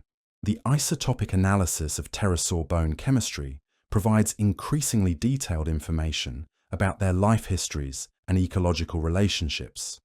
Trace element signatures preserved in fossil bones can reveal migration patterns, dietary preferences, and even the specific geographic regions where individual animals spent different portions of their lives. These chemical fingerprints are opening new windows into pterosaur behavior that seemed impossible just decades ago. The neurological studies of pterosaur brain structure reveal cognitive capabilities that approach those of modern birds despite their reptilian ancestry. The enlarged regions dedicated to spatial processing and motor control indicate sophisticated three-dimensional navigation abilities, while the visual processing centers suggest eyesight that could detect objects at distances exceeding 10 miles. These neurological adaptations were essential for operating successfully in the three-dimensional environment of aerial locomotion. The aerodynamic modeling of pterosaur flight performance continues to reveal capabilities that challenge conventional understanding of biological flight limits. Wind tunnel testing demonstrates flight characteristics that exceed theoretical predictions, suggesting that pterosaur wing design incorporated aerodynamic innovations that modern engineers are still working to understand and replicate. The ecological modeling of late Cretaceous ecosystems reveals the crucial roles that pterosaurs played as keystone species in maintaining ecosystem stability. Their function as mobile nutrient vectors and top predators influenced food web structure across multiple trophic levels, while their seasonal movements synchronized ecological processes across continental scales. The developmental studies of pterosaur growth patterns reveal life history strategies that were optimized for their aerial lifestyle. The rapid early growth phases allowed young animals to achieve flight capability quickly, while extended developmental periods provided opportunities for learning the complex skills required for successful aerial predation and navigation. The biomaterial analysis of pterosaur wing membranes reveals composite structures that achieved optimal combinations of strength, flexibility, and weight. The multiple fiber types and layered construction created materials with properties that approach the theoretical limits of organic compounds, while maintaining the dynamic shape-changing capabilities essential for flight control. The paleoclimatic reconstructions that provide environmental context for pterosaur evolution demonstrate the unique nature of Mesozoic atmospheric conditions. The combination of high atmospheric density, stable weather patterns, and extensive shallow marine environments created a world that was ideally suited for large flying animals, conditions that would never again be replicated after the end Cretaceous extinction. The taphonomic studies that explain pterosaur fossil preservation reveal the extraordinary rarity of conditions required for these delicate remains to survive.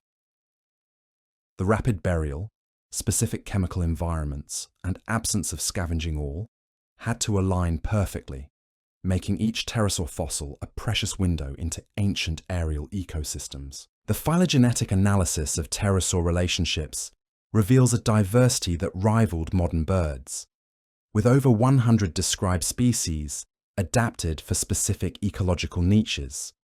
This evolutionary radiation demonstrates the remarkable success of the pterosaur body plan across a wide range of environments and time periods. The acoustic analysis of pterosaur communication systems suggests vocalizations that could carry across continental distances. The large resonating chambers in pterosaur skulls could generate low-frequency calls that traveled hundreds of miles, allowing coordination of activities across the vast territories these animals inhabited. The energetic calculations for pterosaur flight reveal metabolic demands that approach the theoretical maximum for vertebrate physiology. The daily caloric requirements for maintaining flight capability left no margin for error in hunting success, creating vulnerability to environmental disruptions that reduced prey availability. The comparative flight performance analysis reveals unique advantages of the pterosaur body plan that have never been matched by subsequent flying animals. While modern birds excel at certain flight modes, pterosaurs achieved capabilities in long-distance soaring and heavy-lift flight that represented the pinnacle of biological aviation. The materials science insights derived from pterosaur bone structure continue to influence modern engineering applications.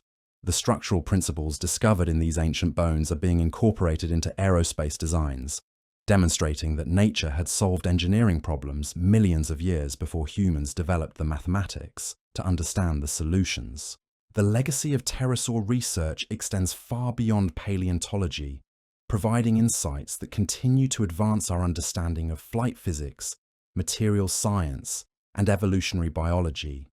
These ancient animals achieved levels of sophistication in aerial locomotion that may represent the ultimate expression of vertebrate flight capabilities, a pinnacle of biological engineering that continues to inspire and challenge our technological ambitions. The genetic analysis of pterosaur evolution reveals molecular clocks that tracked the development of flight capabilities over millions of years. DNA sequences extracted from exceptionally preserved bone samples show mutation rates that accelerated during periods of environmental change, suggesting that pterosaur evolution was driven by rapid adaptive responses to shifting climatic conditions. The molecular data indicates that the giant pterosaurs we know from fossils represent only the final chapter in a much longer story of incremental size increases that began over 50 million years earlier. The wing loading calculations for different pterosaur species reveal a fascinating pattern of specialization that allowed multiple giant species to coexist without direct competition. Quetzalcoatlus operated with wing loadings optimized for inland soaring over thermal-rich continental environments, while Pteranodon evolved wing characteristics that maximized efficiency for long-distance oceanic flight.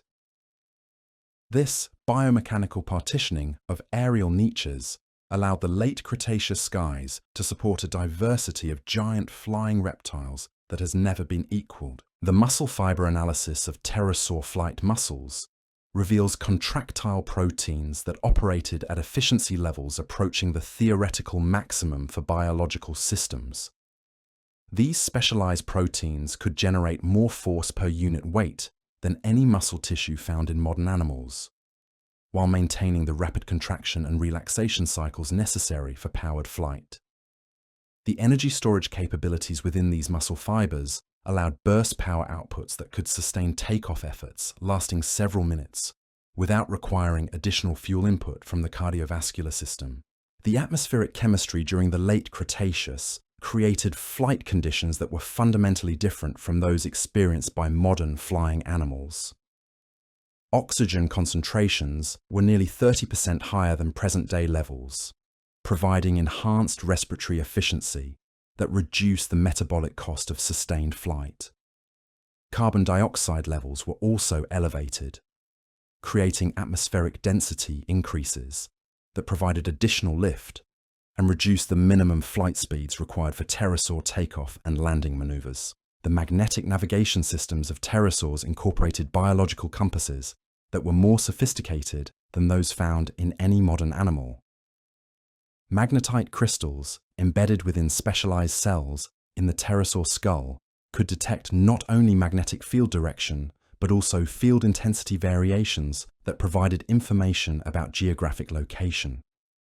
This biological GPS system allowed pterosaurs to navigate across continental distances with precision that exceeded modern satellite navigation systems. The bone histology studies that examined pterosaur growth patterns reveal developmental strategies that were unique among vertebrates. The rapid early growth phases were followed by periods of structural remodeling that continued throughout the animal's lifetime, allowing bones to adapt their internal architecture based on the mechanical stresses of individual flight patterns. This dynamic bone remodeling created structures that became stronger and more efficient with age and experience. The hydrodynamic analysis of pterosaur feeding behaviors reveals sophisticated prey capture techniques that exploited both surface tension effects and subsurface water dynamics. The beak design of Pteranodon created pressure waves that could stun small fish before they could be captured, while the flexible throat pouch allowed temporary storage of multiple prey items during extended foraging flights. The coordination required for successful aquatic hunting while maintaining flight stability, represented a pinnacle of sensoromotor integration. The territorial mapping studies based on fossil distribution patterns reveal that individual Quetzalcoatlus may have maintained territories covering areas larger than modern countries. The spacing between fossil sites suggests territorial boundaries that were respected across generations, with traditional hunting grounds and roosting sites passed down through pterosaur lineages. These vast territories were necessary to support the enormous energetic demands of animals that required thousands of calories daily to maintain their aerial lifestyle. The biomechanical modeling of pterosaur landing sequences reveals impact absorption systems that distributed landing forces across multiple skeletal elements simultaneously. The wing finger bones incorporated shock-absorbing joints that could flex to dissipate the enormous kinetic energies generated when 500-pound animals contacted the ground at landing speeds exceeding 30 miles per hour. The leg bones featured similar energy dissipation mechanisms that prevented fractures during the high-impact landings that were unavoidable for animals of this size. The comparative embryology studies of pterosaur development reveal egg structures that were engineering marvels in their own right.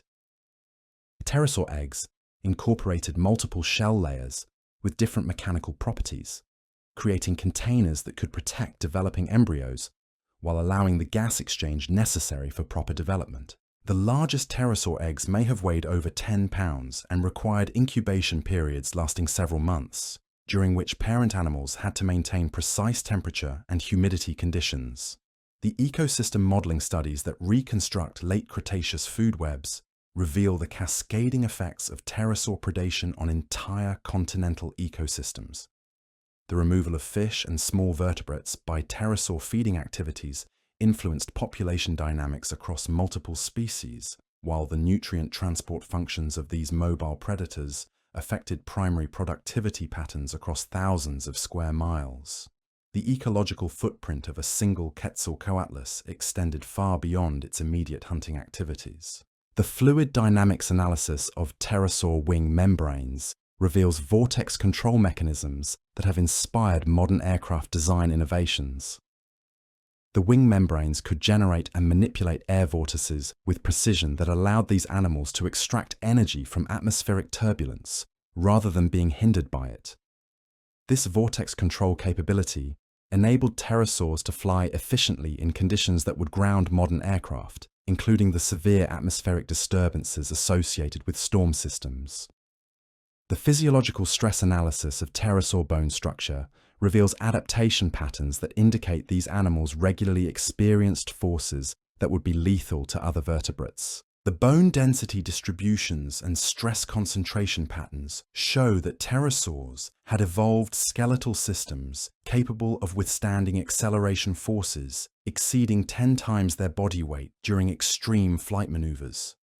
These structural adaptations were essential for animals that needed to execute rapid evasive maneuvers while carrying prey loads that could exceed their own body weight. The chemical analysis of pterosaur diet composition reveals feeding strategies that were far more diverse than previously recognized. Isotopic signatures in pterosaur bones indicate consumption of prey from multiple trophic levels, including marine fish, freshwater vertebrates, terrestrial invertebrates, and even small dinosaurs. This dietary flexibility was crucial for animals with such enormous energetic requirements, allowing them to exploit whatever food sources were available in their vast territories. The aerodynamic efficiency measurements of pterosaur wings reveal lift-to-drag ratios that exceeded those of modern gliders and approached the theoretical maximum for biological wing designs.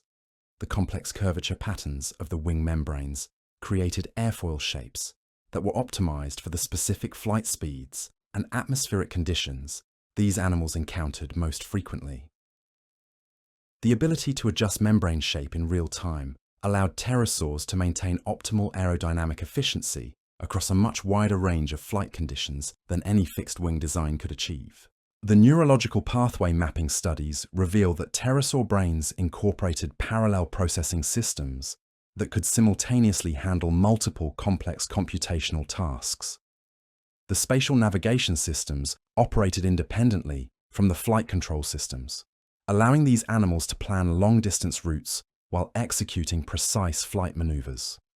The visual processing centers could track multiple moving objects simultaneously while maintaining awareness of terrain features and atmospheric conditions.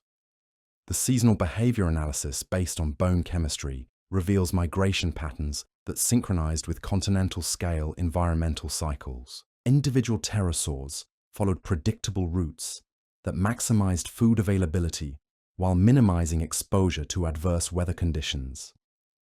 These migration corridors became highways for nutrient and genetic exchange between geographically separated populations, maintaining species cohesion across vast geographic ranges. The predator-prey interaction studies reveal that pterosaurs influenced the evolution of defensive behaviors in numerous other species. Fish populations in areas frequented by Pteranodon evolved schooling behaviors and escape responses specifically adapted to aerial predation, while terrestrial vertebrates in Quetzalcoatlus territories modified their activity patterns to avoid exposure during peak pterosaur hunting periods. These coevolutionary relationships shaped ecosystem dynamics across multiple continents. The materials testing analysis of pterosaur wing membranes reveals tensile strengths that approach the limits of biological materials, while maintaining the flexibility necessary for complex shape changes. The membrane structure incorporated multiple types of protein fibers arranged in patterns that provided maximum strength in the directions of greatest stress, while allowing stretching and folding in other directions. This anisotropic material design created wings that were simultaneously strong enough for high-speed flight and flexible enough for precise maneuvering. The atmospheric turbulence modeling studies reveal that pterosaurs could exploit weather conditions that would be dangerous or impossible for modern aircraft. The wing design allowed these animals to ride the edges of storm systems, using the powerful updrafts and wind shears to achieve flight speeds and altitudes that would be impossible under calm conditions. This storm riding capability extended their effective range and allowed access to food sources that would otherwise be unreachable. The reproductive success analysis based on nesting site distributions reveals that pterosaur breeding was constrained by the availability of suitable nesting locations. The structural requirements for supporting nests that could accommodate 40-foot pterosaurs limited breeding sites to specific geological formations and geographic features. This constraint created population bottlenecks that may have contributed to the vulnerability of pterosaur populations during environmental disruptions. The biomechanical stress analysis of pterosaur necks reveals structural adaptations that allowed these animals to generate strike forces equivalent to those produced by much larger predators. The cervical vertebrae incorporated complex lever systems and muscle attachment points that amplified the forces generated by neck muscles, creating striking capabilities that could overcome prey much larger than the neck dimensions would suggest. This force multiplication system was essential for animals that needed to capture substantial prey items to meet their enormous caloric requirements. The flight endurance calculations for pterosaurs reveal capabilities that exceeded those of any modern flying animal. The combination of efficient soaring techniques, optimal wing design, and elevated atmospheric conditions allowed these animals to remain airborne for periods exceeding 24 hours without landing. This flight endurance was crucial for animals that maintained territories covering thousands of square miles and needed to patrol vast areas in search of scattered prey resources.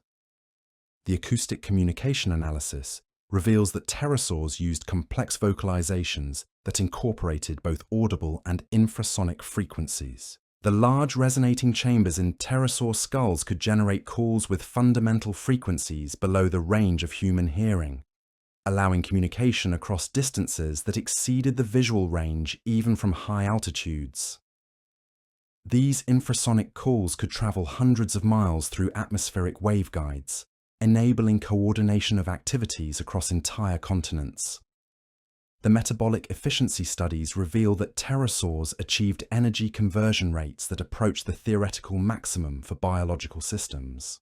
The combination of highly efficient respiratory systems, optimized cardiovascular circulation, and specialized muscle biochemistry allowed these animals to extract maximum energy from their food while minimizing the metabolic costs of flight. This efficiency was essential for animals that operated with such narrow energy budgets that small reductions in hunting success could threaten survival. The comparative locomotion analysis reveals that pterosaurs were remarkably capable terrestrial animals, despite their specialization for flight.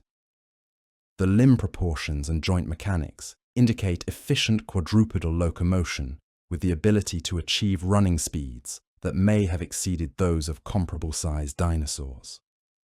This terrestrial competence was crucial for accessing diverse food sources and navigating complex landscapes during the periods between flights. The environmental impact assessment studies reveal that pterosaurs functioned as keystone species whose activities influenced ecosystem structure across multiple continents. The nutrient transport functions of these mobile predators affected soil chemistry and plant community composition across vast areas, while their predation activities influence population dynamics and evolutionary pressures on numerous prey species.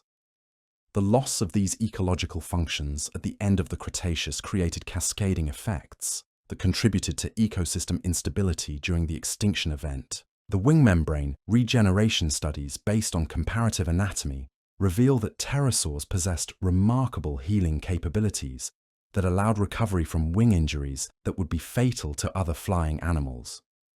The wing membranes incorporated stem cell populations that could rapidly repair tears and punctures, while the supporting bone structure could remodel itself to compensate for damaged areas.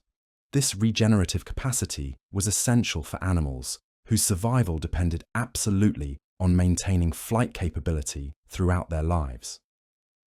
The atmospheric physics modeling reveals that pterosaurs could exploit atmospheric phenomena that are invisible to ground-based observers, but crucial for efficient long-distance flight. Mountain wave systems, thermal streets, and convergence zones created three-dimensional highways through the atmosphere that allowed pterosaurs to travel vast distances with minimal energy expenditure.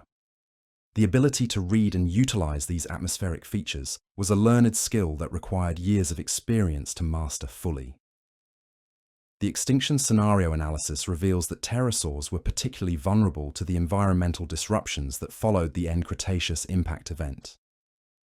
Their dependence on stable atmospheric conditions, abundant food sources, and predictable weather patterns made them unable to adapt to the chaotic environmental conditions that characterize the impact aftermath. The collapse of marine food webs and disruption of atmospheric circulation patterns eliminated the ecological foundations that supported pterosaur populations, leading to their complete extinction within a few thousand years of the impact event. The technological applications inspired by pterosaur research continue to influence advances in aerospace engineering, materials science, and robotics.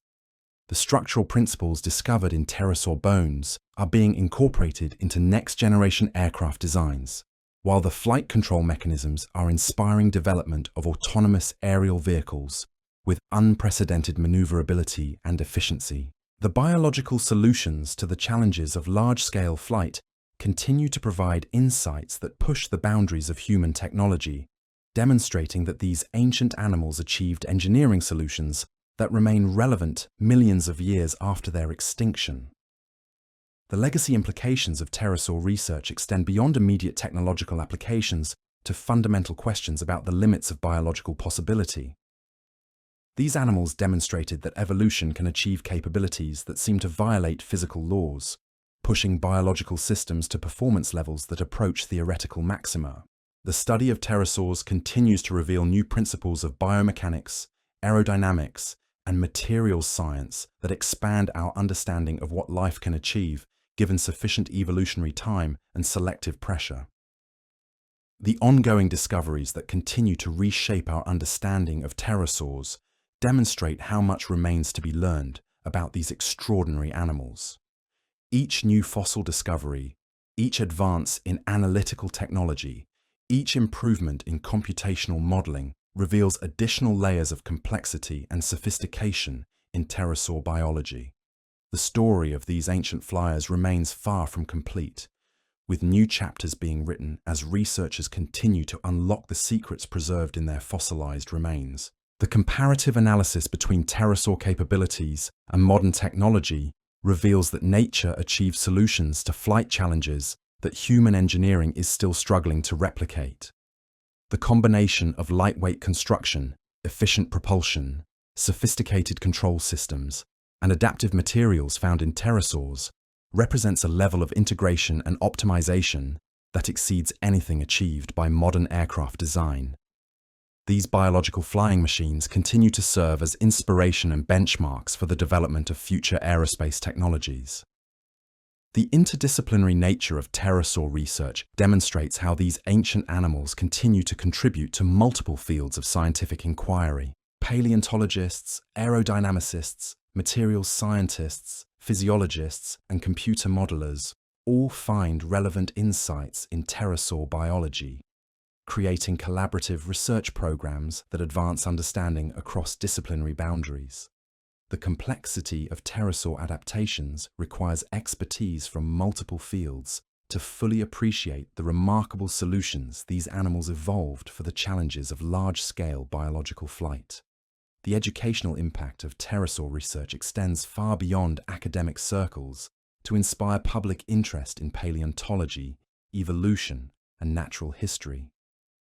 These magnificent flying reptiles capture imaginations and demonstrate the incredible diversity of life that once existed on Earth. The story of pterosaur evolution, success, and extinction provides powerful lessons about adaptation, specialization, and the vulnerability of even the most successful organisms to environmental change. The conservation implications drawn from pterosaur extinction highlight the fragility of highly specialized organisms when faced with rapid environmental disruption. The narrow ecological requirements and specific atmospheric dependencies that enabled pterosaur gigantism also made these animals vulnerable to the kind of global environmental changes that can result from catastrophic events. These lessons remain relevant for understanding the vulnerability of modern species to ongoing environmental changes. The philosophical questions raised by pterosaur capabilities challenge our assumptions about the limits of biological achievement and the boundaries between the possible and impossible. These animals accomplished feats that seem to defy physical laws, demonstrating that evolution can find solutions to engineering challenges that human technology cannot yet replicate. The existence of pterosaurs expands our conception of what life can achieve and challenges us to reconsider our understanding of biological limits. The continuing research programs focused on pterosaur biology ensure that new discoveries and insights will continue to emerge for decades to come. Advanced analytical techniques, improved computational models, and new fossil discoveries promise to reveal additional aspects of pterosaur anatomy, physiology, and behavior that are currently unknown. The story of these remarkable flying reptiles remains an active area of scientific investigation, with the potential for revolutionary discoveries that could fundamentally alter our understanding of these ancient aerial giants. The fossil record that preserves these ancient aerial titans tells a story written in stone across millions of years. Each specimen a testament to the extraordinary circumstances required for such delicate remains to survive the crushing weight of deep time. When we examine a pteranodon's skull in a museum display, perfectly preserved with every delicate bone in place, we're looking at the result of a paleontological lottery win that defied astronomical odds. The hollow bones that made flight possible also made fossilization nearly impossible, yet somehow these fragile structures survived burial, compression, and the relentless march of geological processes that destroyed countless other remains. The taphonomic processes that created our pterosaur fossil record operated under conditions that existed nowhere else on Earth. The Western Interior Seaway wasn't just any body of water. It was a vast, shallow ocean with unique chemical properties that created perfect preservation environments. When pterosaurs died over these ancient waters, their bodies sank into fine-grained chalk sediments that formed oxygen pore zones on the seafloor. Bacterial decay slowed to a crawl in these environments, while the alkaline chemistry of the surrounding sediments prevented acid dissolution of bone material. The permineralization process that turned pterosaur bones into stone occurred with a precision that seems almost miraculous.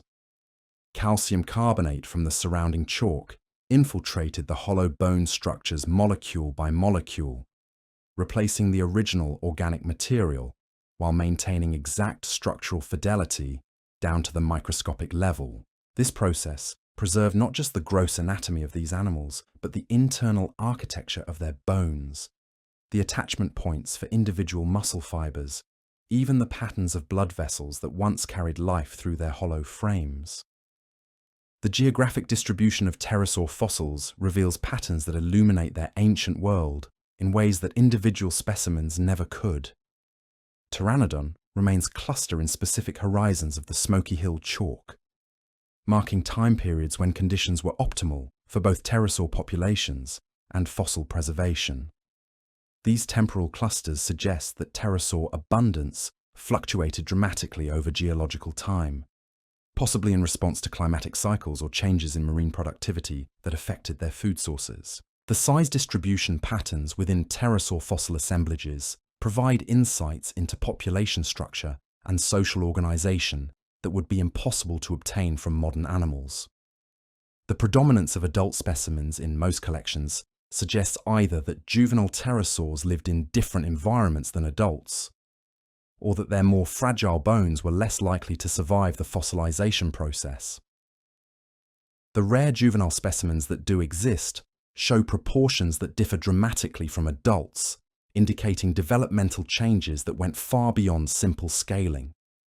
The preservation of pterosaur soft tissues, while extremely rare, provides windows into aspects of their biology that bones alone could never reveal. Impressions of wing membranes show fiber patterns that reveal the internal structure of these biological cells, while rare specimens preserve evidence of the hair-like integument that covered pterosaur bodies. These pycnofibers, as they're known, were more complex than initially recognized, incorporating multiple fiber types with different functions related to insulation, sensory perception, and possibly even aerodynamic control.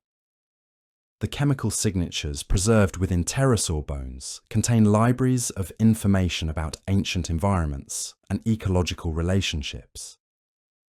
Isotopic ratios of carbon, nitrogen, and oxygen reveal dietary preferences, migration patterns, and seasonal behavior cycles that played out over individual lifetimes, millions of years ago. Trace element concentrations provide information about the water chemistry and food web structure of ancient ecosystems, allowing reconstruction of environmental conditions with remarkable precision. The microscopic analysis of pterosaur bone histology reveals growth patterns that were unlike those of any other vertebrate group. The bone tissue shows evidence of rapid, continuous growth throughout much of these animals' lives, with growth rates that approached or exceeded those of modern birds. This rapid growth was essential for animals that needed to achieve flight-capable size quickly, but it also created bone structures that were metabolically expensive to maintain and required constant remodeling to maintain structural integrity. The comparative analysis of pterosaur fossils from different geological formations reveals evolutionary trends that played out over tens of millions of years. The progression from smaller, early pterosaurs to the giants of the late Cretaceous wasn't a simple linear increase in size. Instead, it involved complex changes in proportions, bone structure, and ecological specialization that reflected changing environmental conditions and competitive pressures throughout the Mesozoic era. The distribution of pterosaur species across different continents during the late Cretaceous reveals patterns of endemism and dispersal that illuminate ancient biogeographic processes. While some pterosaur lineages were cosmopolitan, others show restricted distributions that suggest barriers to dispersal or adaptation to specific regional conditions. The presence of similar giant pterosaurs on different continents indicates that the environmental conditions favoring gigantism were globally distributed during this period. The co-occurrence patterns of pterosaur fossils with other vertebrate remains provide insights into ancient ecological communities and competitive relationships. The association of certain pterosaur species with specific marine reptile assemblages suggests ecological partitioning of resources, while the timing of pterosaur extinctions relative to other groups provides clues about the environmental changes that ultimately led to their disappearance. The preservation quality differences between pterosaur fossils from different environments reveal the specific conditions required for exceptional fossil preservation. Marine deposits consistently yield better preserved specimens than terrestrial environments, reflecting the rapid burial and chemical stability that characterized ancient seafloor environments. The rare pterosaur fossils from terrestrial deposits often show evidence of extended exposure and scavenging that destroyed much of the original anatomical information. The statistical analysis of pterosaur fossil distributions reveals sampling biases that affect our understanding of their true diversity and abundance. The strong bias toward marine environments in the fossil record means that terrestrial pterosaur species are probably dramatically underrepresented in our collections. This sampling bias has implications for estimates of pterosaur diversity, ecological impact, and evolutionary patterns that must be considered when interpreting the fossil evidence. The technological advances that continue to extract new information from existing pterosaur fossils demonstrate how much remains to be learned from specimens that have been studied for decades. High-resolution CT scanning reveals internal bone structures that were previously invisible, while advanced chemical analysis techniques can detect trace elements and isotopic signatures that provide entirely new categories of biological information. The comparative taphonomy studies that examine how different pterosaur species were preserved reveal species-specific factors that affected their representation in the fossil record. The more robust bone structure of some species made them more likely to survive the fossilization process, while the extremely delicate bones of the largest pterosaurs required exceptional preservation conditions to remain intact. These preservation biases mean that our understanding of pterosaur diversity is probably skewed toward more robust species. The paleo-environmental reconstruction based on pterosaur-bearing sediments reveals the specific habitat requirements that supported giant flying reptiles. The consistent association of large pterosaur fossils with marine or near-marine deposits suggests that these animals were dependent on productive aquatic ecosystems that could support their enormous energetic demands.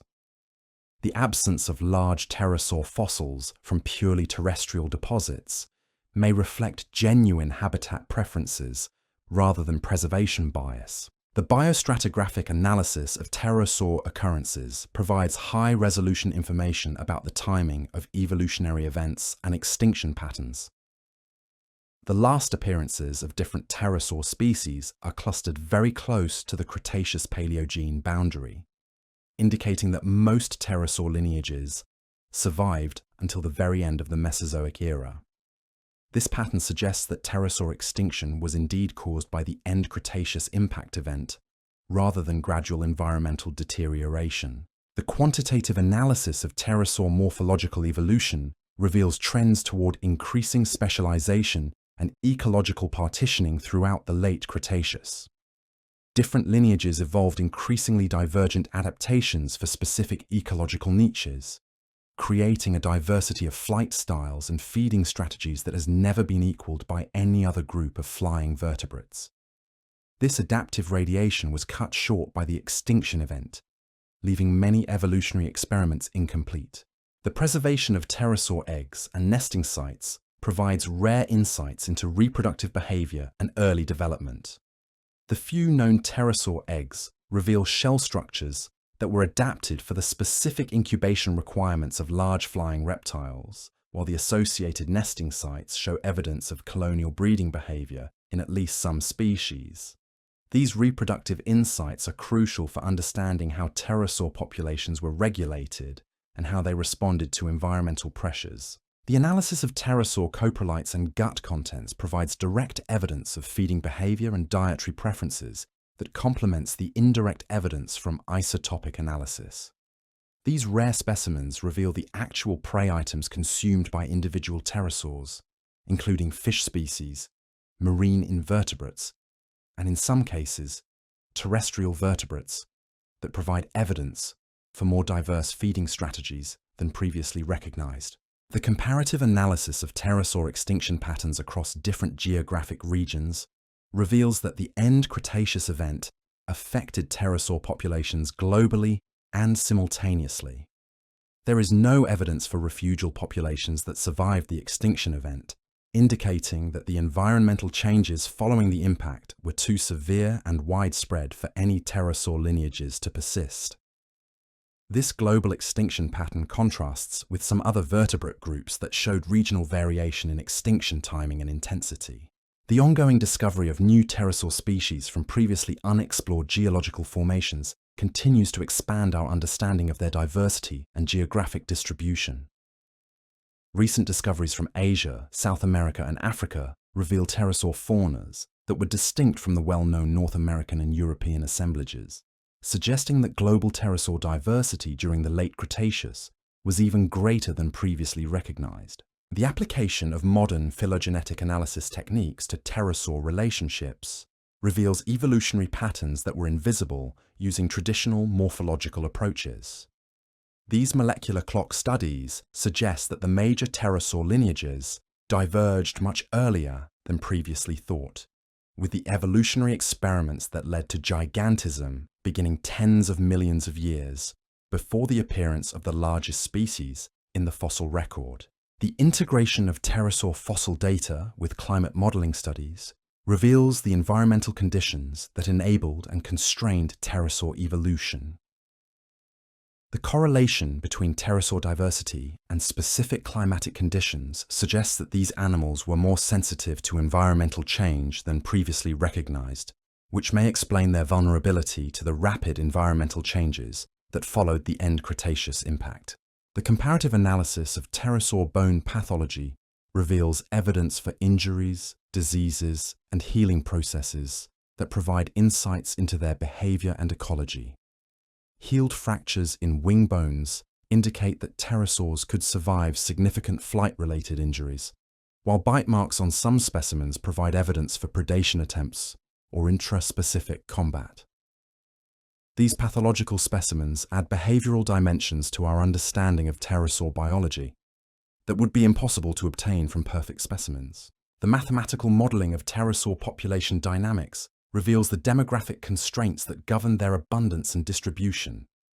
The enormous energetic requirements of giant pterosaurs meant that even highly productive ecosystems could support only small populations of these animals. This demographic bottleneck made pterosaur populations inherently vulnerable to environmental disruptions that reduced prey availability or altered atmospheric conditions. The experimental archaeology approaches that attempt to replicate pterosaur flight characteristics using engineered models provide insights into the practical challenges these animals faced. While no artificial system has successfully replicated all aspects of pterosaur flight, these experiments reveal the sophisticated control systems and structural adaptations that were necessary for successful giant pterosaur flight. The museum curation and preparation techniques that preserve pterosaur fossils for scientific study continue to evolve as new technologies become available. Advanced preparation methods can reveal anatomical details that were previously invisible, while improved storage and handling techniques ensure that these irreplaceable specimens will remain available for future research. The development of high-quality casts and digital models allows wider access to pterosaur specimens while protecting the originals from damage. The educational and outreach programs that use pterosaur fossils to teach principles of paleontology, evolution, and earth science demonstrate the continuing relevance of these ancient animals for understanding natural processes. The dramatic nature of pterosaur adaptations makes them particularly effective for illustrating concepts such as evolutionary constraint, adaptive radiation, and extinction vulnerability that are difficult to communicate using less spectacular examples. The international collaboration networks that coordinate pterosaur research across multiple institutions and countries reflect the global nature of scientific inquiry and the shared heritage represented by these fossil remains. The standardization of data collection and analysis techniques allows researchers worldwide to contribute to our understanding of pterosaur biology, while digital databases and communication networks facilitate rapid sharing of new discoveries and insights. The conservation implications drawn from pterosaur research highlight the vulnerability of highly specialized organisms to rapid environmental change. The narrow ecological requirements that enabled pterosaur gigantism also made these animals vulnerable to the kind of global environmental disruption that can result from catastrophic events. These lessons remain relevant for understanding the risks facing modern species in an era of rapid environmental change. The continuing technological developments that promise to reveal new aspects of pterosaur biology ensure that research into these remarkable animals will continue to yield surprising discoveries. Advances in imaging technology, chemical analysis, and computational modeling will undoubtedly reveal aspects of pterosaur anatomy, physiology, and behavior that are currently invisible to scientific investigation. The synthesis of pterosaur research results from multiple disciplines creates an increasingly complete picture of these ancient aerial giants that transcends the limitations of any single approach. The integration of paleontological, biomechanical, physiological, and ecological data reveals the full complexity of pterosaur adaptations and provides insights into the evolutionary processes that created these remarkable flying machines.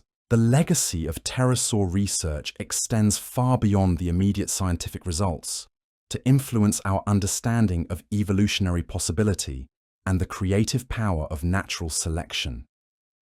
These animals demonstrated that evolution could achieve capabilities that seem to violate physical laws, pushing biological systems to performance levels that approach theoretical maxima. The study of pterosaurs continues to expand our conception of what life can accomplish, given sufficient evolutionary time and selective pressure. The philosophical questions raised by pterosaur existence challenge our assumptions about the boundaries between the possible and impossible in biological systems.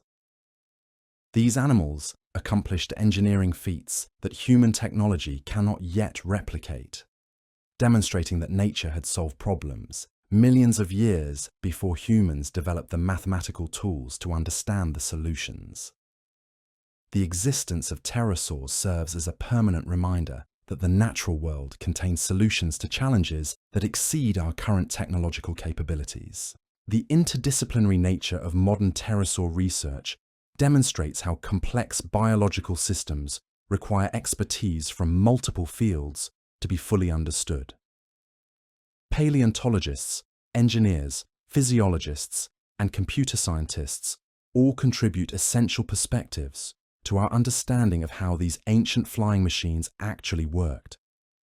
This collaborative approach has become a model for investigating other complex biological systems that cannot be understood from any single disciplinary perspective. The public fascination with pterosaurs reflects deep-seated human desires to understand our place in the natural world and to marvel at the incredible diversity of life that has existed on Earth. These magnificent flying reptiles capture imaginations and inspire wonder about the creative possibilities inherent in evolutionary processes. The story of pterosaur evolution, success, and extinction provides powerful narratives about adaptation, specialization, and the ultimate vulnerability of even the most successful organisms to environmental change. The continuing discoveries that reshape our understanding of pterosaur biology demonstrate that paleontology remains a dynamic field with the potential for revolutionary insights. Each new fossil discovery, each technological advance, each improved analytical technique has the potential to fundamentally alter our understanding of these ancient animals. The story of pterosaurs remains incomplete, with new chapters being written as researchers continue to unlock the secrets preserved in their fossilized remains. The comparative analysis between pterosaur achievements and human technological capabilities reveals that biological evolution had solved engineering challenges that continue to perplex modern science and engineering. The combination of lightweight construction, efficient propulsion systems, sophisticated control mechanisms, and adaptive materials found in pterosaurs represents a level of integration and optimization that exceeds anything achieved by current aerospace technology. The implications of pterosaur research for understanding the limits of biological possibility extend far beyond these specific animals to fundamental questions about evolutionary constraint and adaptive potential. The existence of 40-foot flying reptiles demonstrates that evolution can achieve results that seem impossible based on our current understanding of biological systems, suggesting that there may be solutions to biological challenges that we have not yet imagined. The educational impact of pterosaur discoveries continues to inspire new generations of scientists and naturalists who are drawn to paleontology by the spectacular nature of these ancient flying machines. The study of pterosaurs provides an ideal introduction to concepts of deep time, evolutionary change, and extinction that are fundamental to understanding Earth's biological history and our own place within that vast temporal framework. The conservation lessons drawn from pterosaur extinction remain relevant for understanding the vulnerability of modern ecosystems to rapid environmental change. The specialized adaptations that enabled pterosaur success also created dependencies that made these animals vulnerable to the kind of global environmental disruption that can result from catastrophic events or rapid climate change. The technological applications inspired by pterosaur research continue to influence advances in aerospace engineering, materials science, and robotics. The biological solutions to flight challenges discovered through pterosaur research provide blueprints for developing aircraft with unprecedented efficiency and capability, demonstrating that these ancient animals continue to contribute to human technological advancement millions of years after their extinction. The museum collections that preserve pterosaur fossils for future research represent irreplaceable scientific resources that continue to yield new insights as analytical techniques advance. The proper curation and preservation of these specimens ensures that future researchers will have access to the raw materials necessary for continued advances in our understanding of pterosaur biology and evolution. The international scientific collaboration networks that coordinate pterosaur research demonstrate how modern paleontology operates as a global enterprise that transcends national boundaries and institutional affiliations. The sharing of specimens, data, and expertise across international boundaries has accelerated the pace of pterosaur research and ensured that discoveries in one part of the world quickly contribute to understanding worldwide patterns of pterosaur evolution and extinction. The synthesis of results from multiple research approaches creates an increasingly sophisticated understanding of pterosaur biology that reveals these animals as complex, highly adapted organisms, rather than primitive precursors to modern flying animals. The integration of anatomical, physiological, ecological, and behavioral data shows that pterosaurs were sophisticated biological machines that achieved levels of performance that remain unequaled in the modern world.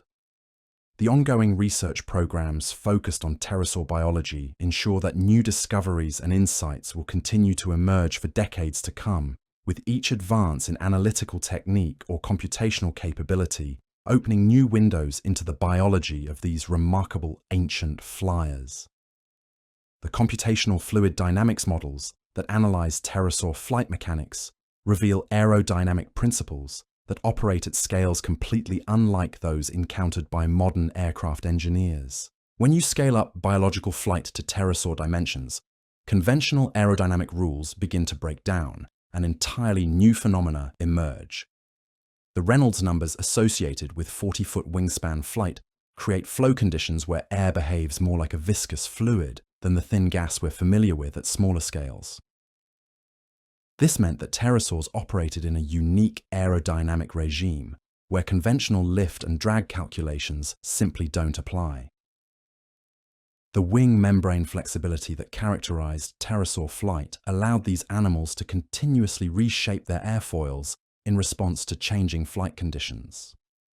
Modern aircraft wings are essentially fixed structures that must compromise between efficiency at different flight speeds and atmospheric conditions. Pterosaur wings, by contrast, could optimize their shape for every moment of flight, creating variable camber profiles that maximize lift while minimizing drag for whatever conditions they encountered. This real-time wing optimization allowed pterosaurs to maintain flight efficiency across a much wider range of speeds and altitudes than any fixed-wing design could achieve. The atmospheric boundary layer interactions that governed pterosaur flight operated on scales that dwarf anything experienced by smaller flying animals. The massive wingspan of creatures like Quetzalcoatlus meant that different portions of their wings experienced dramatically different wind conditions simultaneously. The wingtips might encounter completely different air masses than the wing roots, requiring sophisticated control systems that could manage these asymmetric forces while maintaining stable flight. This created unique challenges that required solutions unlike anything seen in smaller flyers. The energy management systems of giant pterosaurs incorporated strategies that have no equivalent in modern aviation. These animals had to balance the enormous energy costs of powered flight against the limited fuel storage capacity of their lightweight bodies.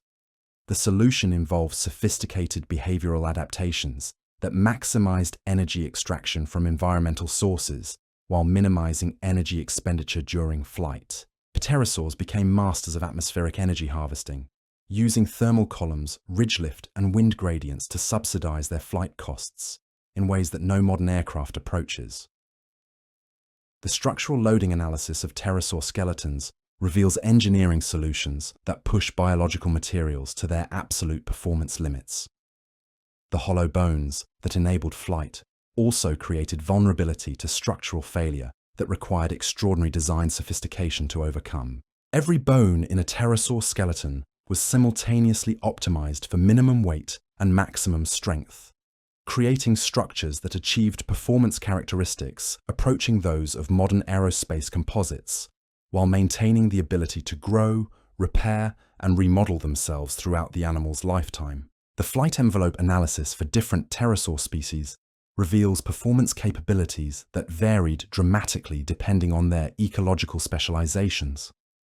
Pteranodon operated optimally at moderate speeds over oceanic environments, with wing characteristics that maximized efficiency during long-distance soaring flights.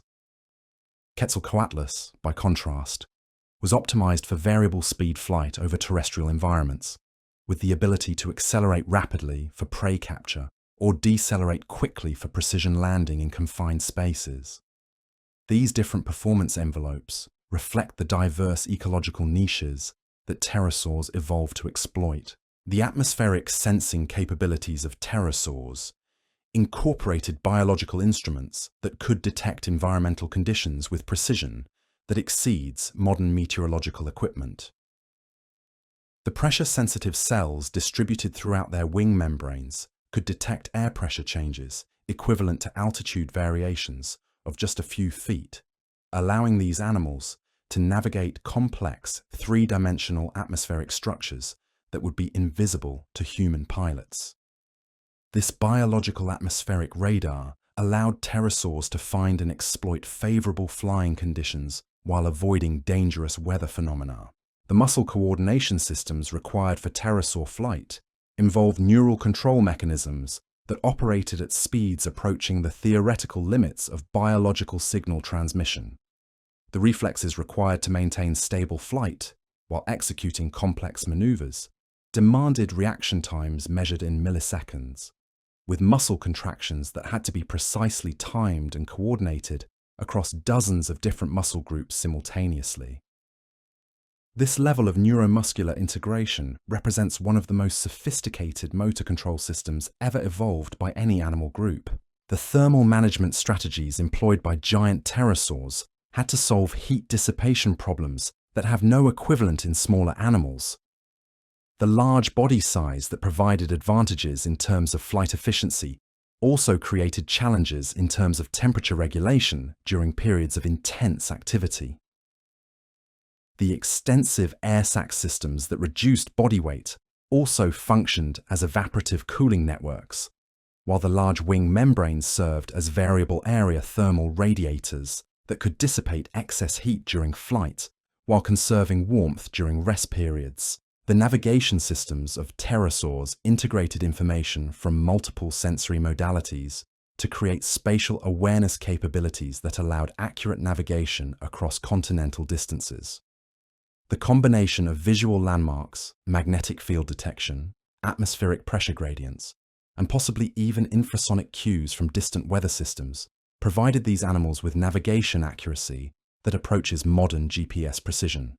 This biological navigation system was essential for animals that maintained territories covering thousands of square miles and needed to locate specific resources across vast geographic areas. The prey detection systems of giant pterosaurs operated at sensory scales that enabled hunting success rates necessary to support their enormous metabolic demands.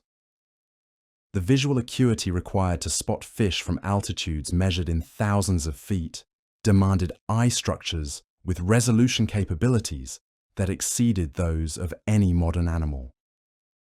The integration of visual, acoustic, and possibly electromagnetic sensing allowed pterosaurs to detect and track prey with efficiency rates that left no margin for hunting failures. The social coordination mechanisms that governed pterosaur group behaviors remain partially mysterious, but clearly involved communication systems that operated across enormous spatial scales. The ability to coordinate activities between individuals separated by hundreds of miles required signaling capabilities that transcended simple acoustic communication. The large cranial crests of many pterosaur species may have functioned as resonating chambers for long-distance acoustic signals, while behavioral displays visible from great distances provided visual communication channels that supplemented acoustic systems. The developmental trajectories of pterosaur growth reveal life history strategies that were optimized for their aerial lifestyle while accommodating the unique challenges of achieving flight capability at unprecedented body sizes. The rapid early growth that characterized pterosaur development had to balance the need to achieve flight-capable size quickly against the structural limitations of growing bone and muscle tissue. This created developmental windows during which young pterosaurs were particularly vulnerable to environmental stresses that could disrupt their growth trajectories. The ecological impact assessments of pterosaur activities reveal cascading effects that influenced ecosystem structure across multiple trophic levels. The nutrient transport functions of these highly mobile predators created biogeochemical cycles that operated at continental scales, moving marine-derived nutrients into terrestrial ecosystems and terrestrial organic matter into aquatic environments. These nutrient subsidies influence primary productivity patterns across vast geographic areas and may have been essential for maintaining the productivity of late Cretaceous ecosystems. The competitive exclusion patterns observed in pterosaur fossil assemblages suggest that direct competition between giant species was minimized through temporal and spatial partitioning of resources. Different species appear to have specialized for different times of day, seasonal periods, or specific microhabitats within the same general geographic regions. This resource partitioning allowed multiple giant pterosaur species to coexist without direct competition, maximizing the diversity of aerial niches that could be exploited simultaneously.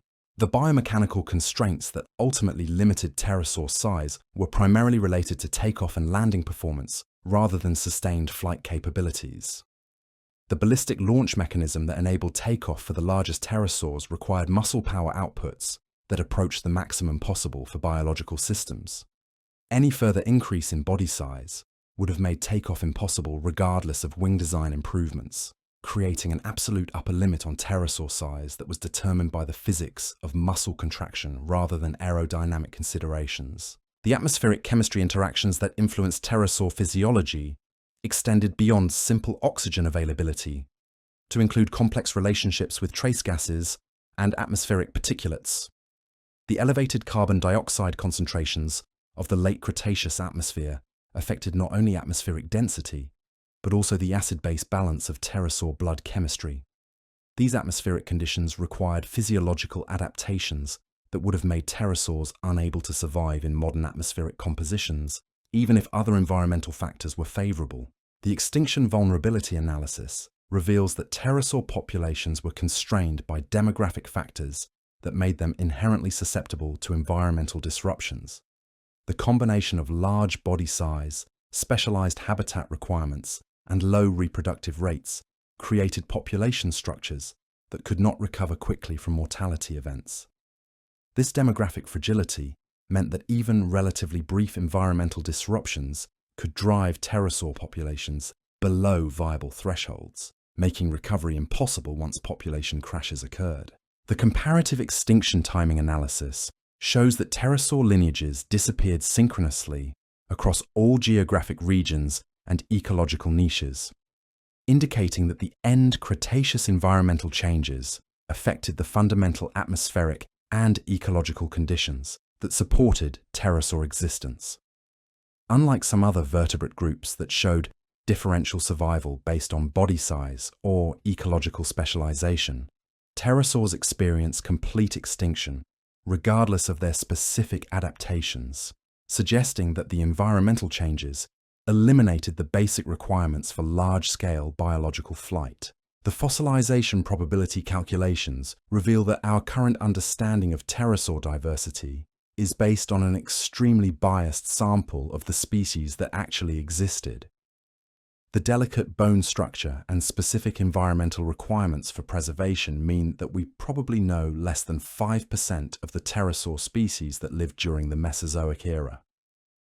This sampling bias has profound implications for our understanding of pterosaur evolutionary patterns, ecological relationships, and extinction dynamics. The technological applications derived from pterosaur research continue to influence developments in fields ranging from aerospace engineering to materials science and robotics. The structural principles discovered in pterosaur bones are being incorporated into next-generation aircraft designs that promise unprecedented combinations of strength and weight efficiency.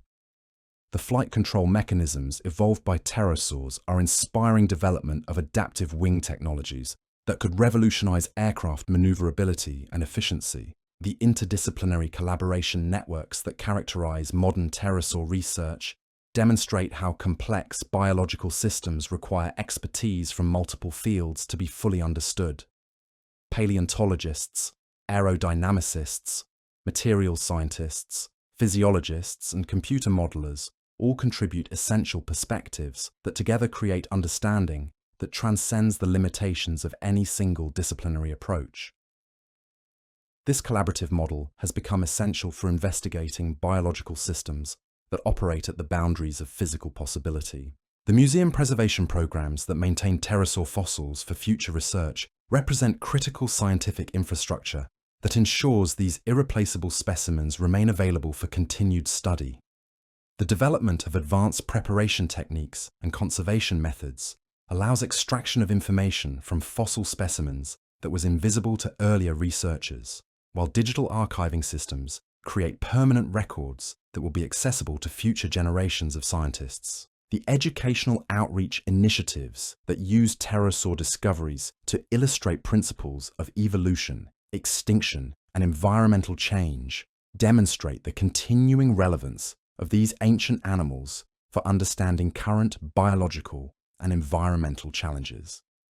The spectacular nature of pterosaur adaptations makes them particularly effective for communicating complex scientific concepts to diverse audiences, while their extinction story provides powerful lessons about the vulnerability of specialized organisms to rapid environmental change. The philosophical implications of pterosaur existence challenge fundamental assumptions about the limits of biological achievement and the boundaries between the possible and impossible in natural systems.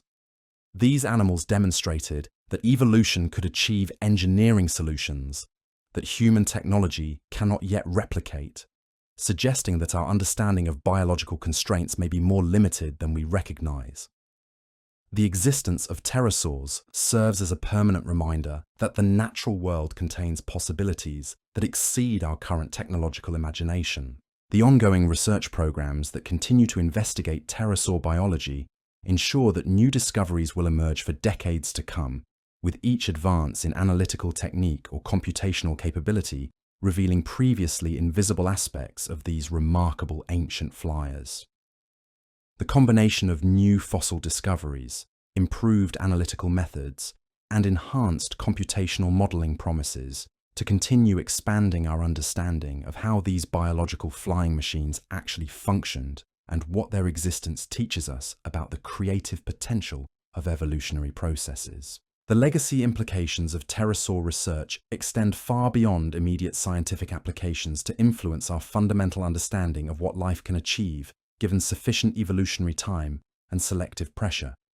These animals represent the ultimate expression of vertebrate flight capabilities, achieving performance levels that have never been equaled before or since their extinction. Their existence demonstrates that biological systems can evolve solutions to engineering challenges that approach theoretical perfection, providing inspiration and benchmarks for human technological development that will remain relevant for generations to come. The molecular architecture of pterosaur wing membranes reveals engineering principles that continue to astonish biomechanical researchers decades after their initial discovery.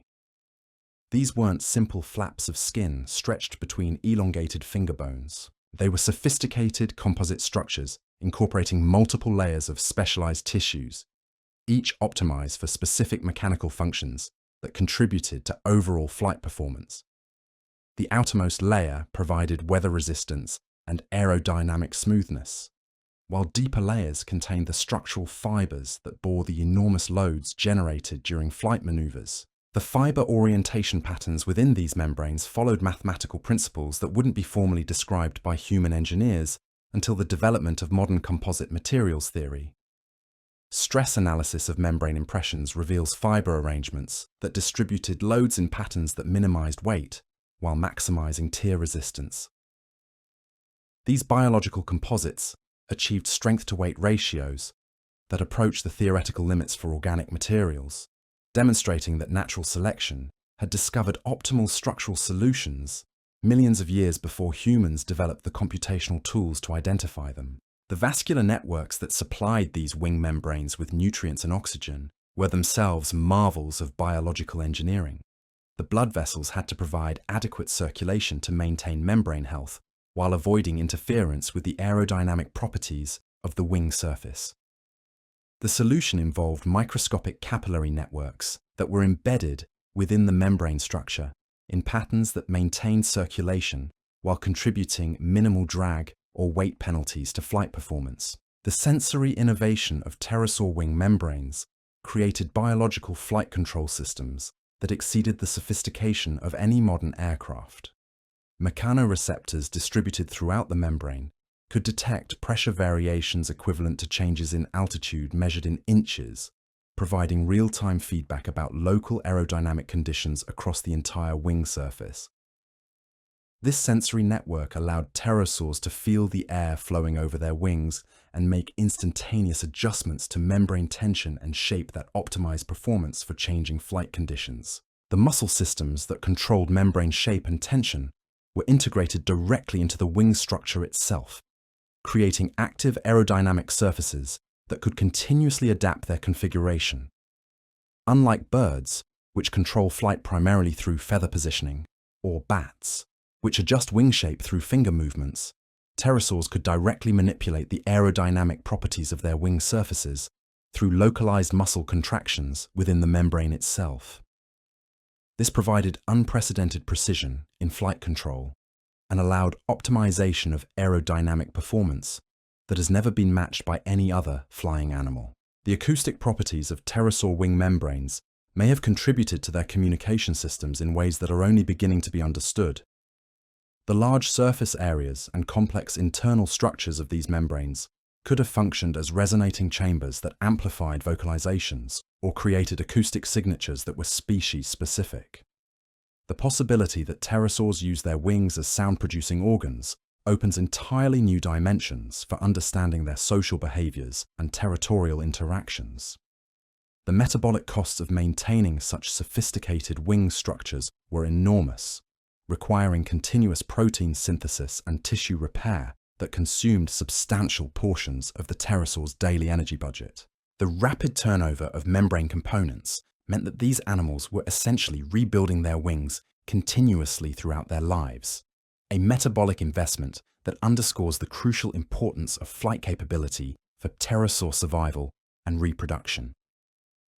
The evolutionary development of pterosaur wing membranes represents one of the most remarkable examples of convergent evolution toward optimal engineering solutions. The membrane structure that emerged in the pterosaur lineage was fundamentally different from the wing designs that evolved independently in birds and bats, yet achieved performance characteristics that were superior in many respects. This demonstrates that there are multiple evolutionary pathways toward efficient flight, with each approach offering unique advantages and constraints. The comparative analysis of membrane structure across different pterosaur species reveals adaptations that were fine-tuned for specific ecological niches and flight requirements. Species that specialized in long-distance oceanic soaring evolved membrane properties that maximized efficiency during sustained gliding, while species adapted for maneuverable flight over complex terrain developed membranes optimized for rapid shape changes and precise control. These specializations created a diversity of wing designs within the pterosaur lineage that approached the variety seen across all modern flying animals combined. The preservation of membrane impressions in the fossil record required extraordinary circumstances that make each specimen precious beyond measure for understanding pterosaur flight mechanics. The delicate nature of soft tissue preservation means that most of our detailed knowledge about pterosaur wing structure comes from fewer than a dozen exceptional specimens worldwide. Each new discovery of preserved membrane material has the potential to revolutionize our understanding of how these biological flying machines actually functioned. The biomechanical modeling of pterosaur wing loading reveals stress distributions that pushed biological materials to their absolute performance limits during normal flight operations. The peak stresses generated during takeoff and maneuvering maneuvers approached the braking strength of the membrane materials, leaving virtually no safety margin for structural failure.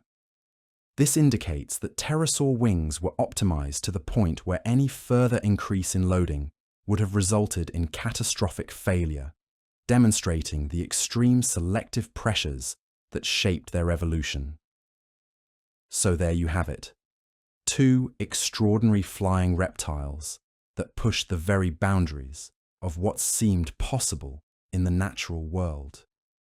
Quetzalcoatlus and Pteranodon weren't just large animals that happened to fly. They were biological masterpieces that achieved engineering solutions we're still trying to understand and replicate today. These ancient aviators remind us that the history of life on Earth is filled with experiments in living that exceeded anything we see in the modern world, creatures that evolved capabilities so remarkable they continue to challenge our understanding of biological limits 66 million years after their extinction.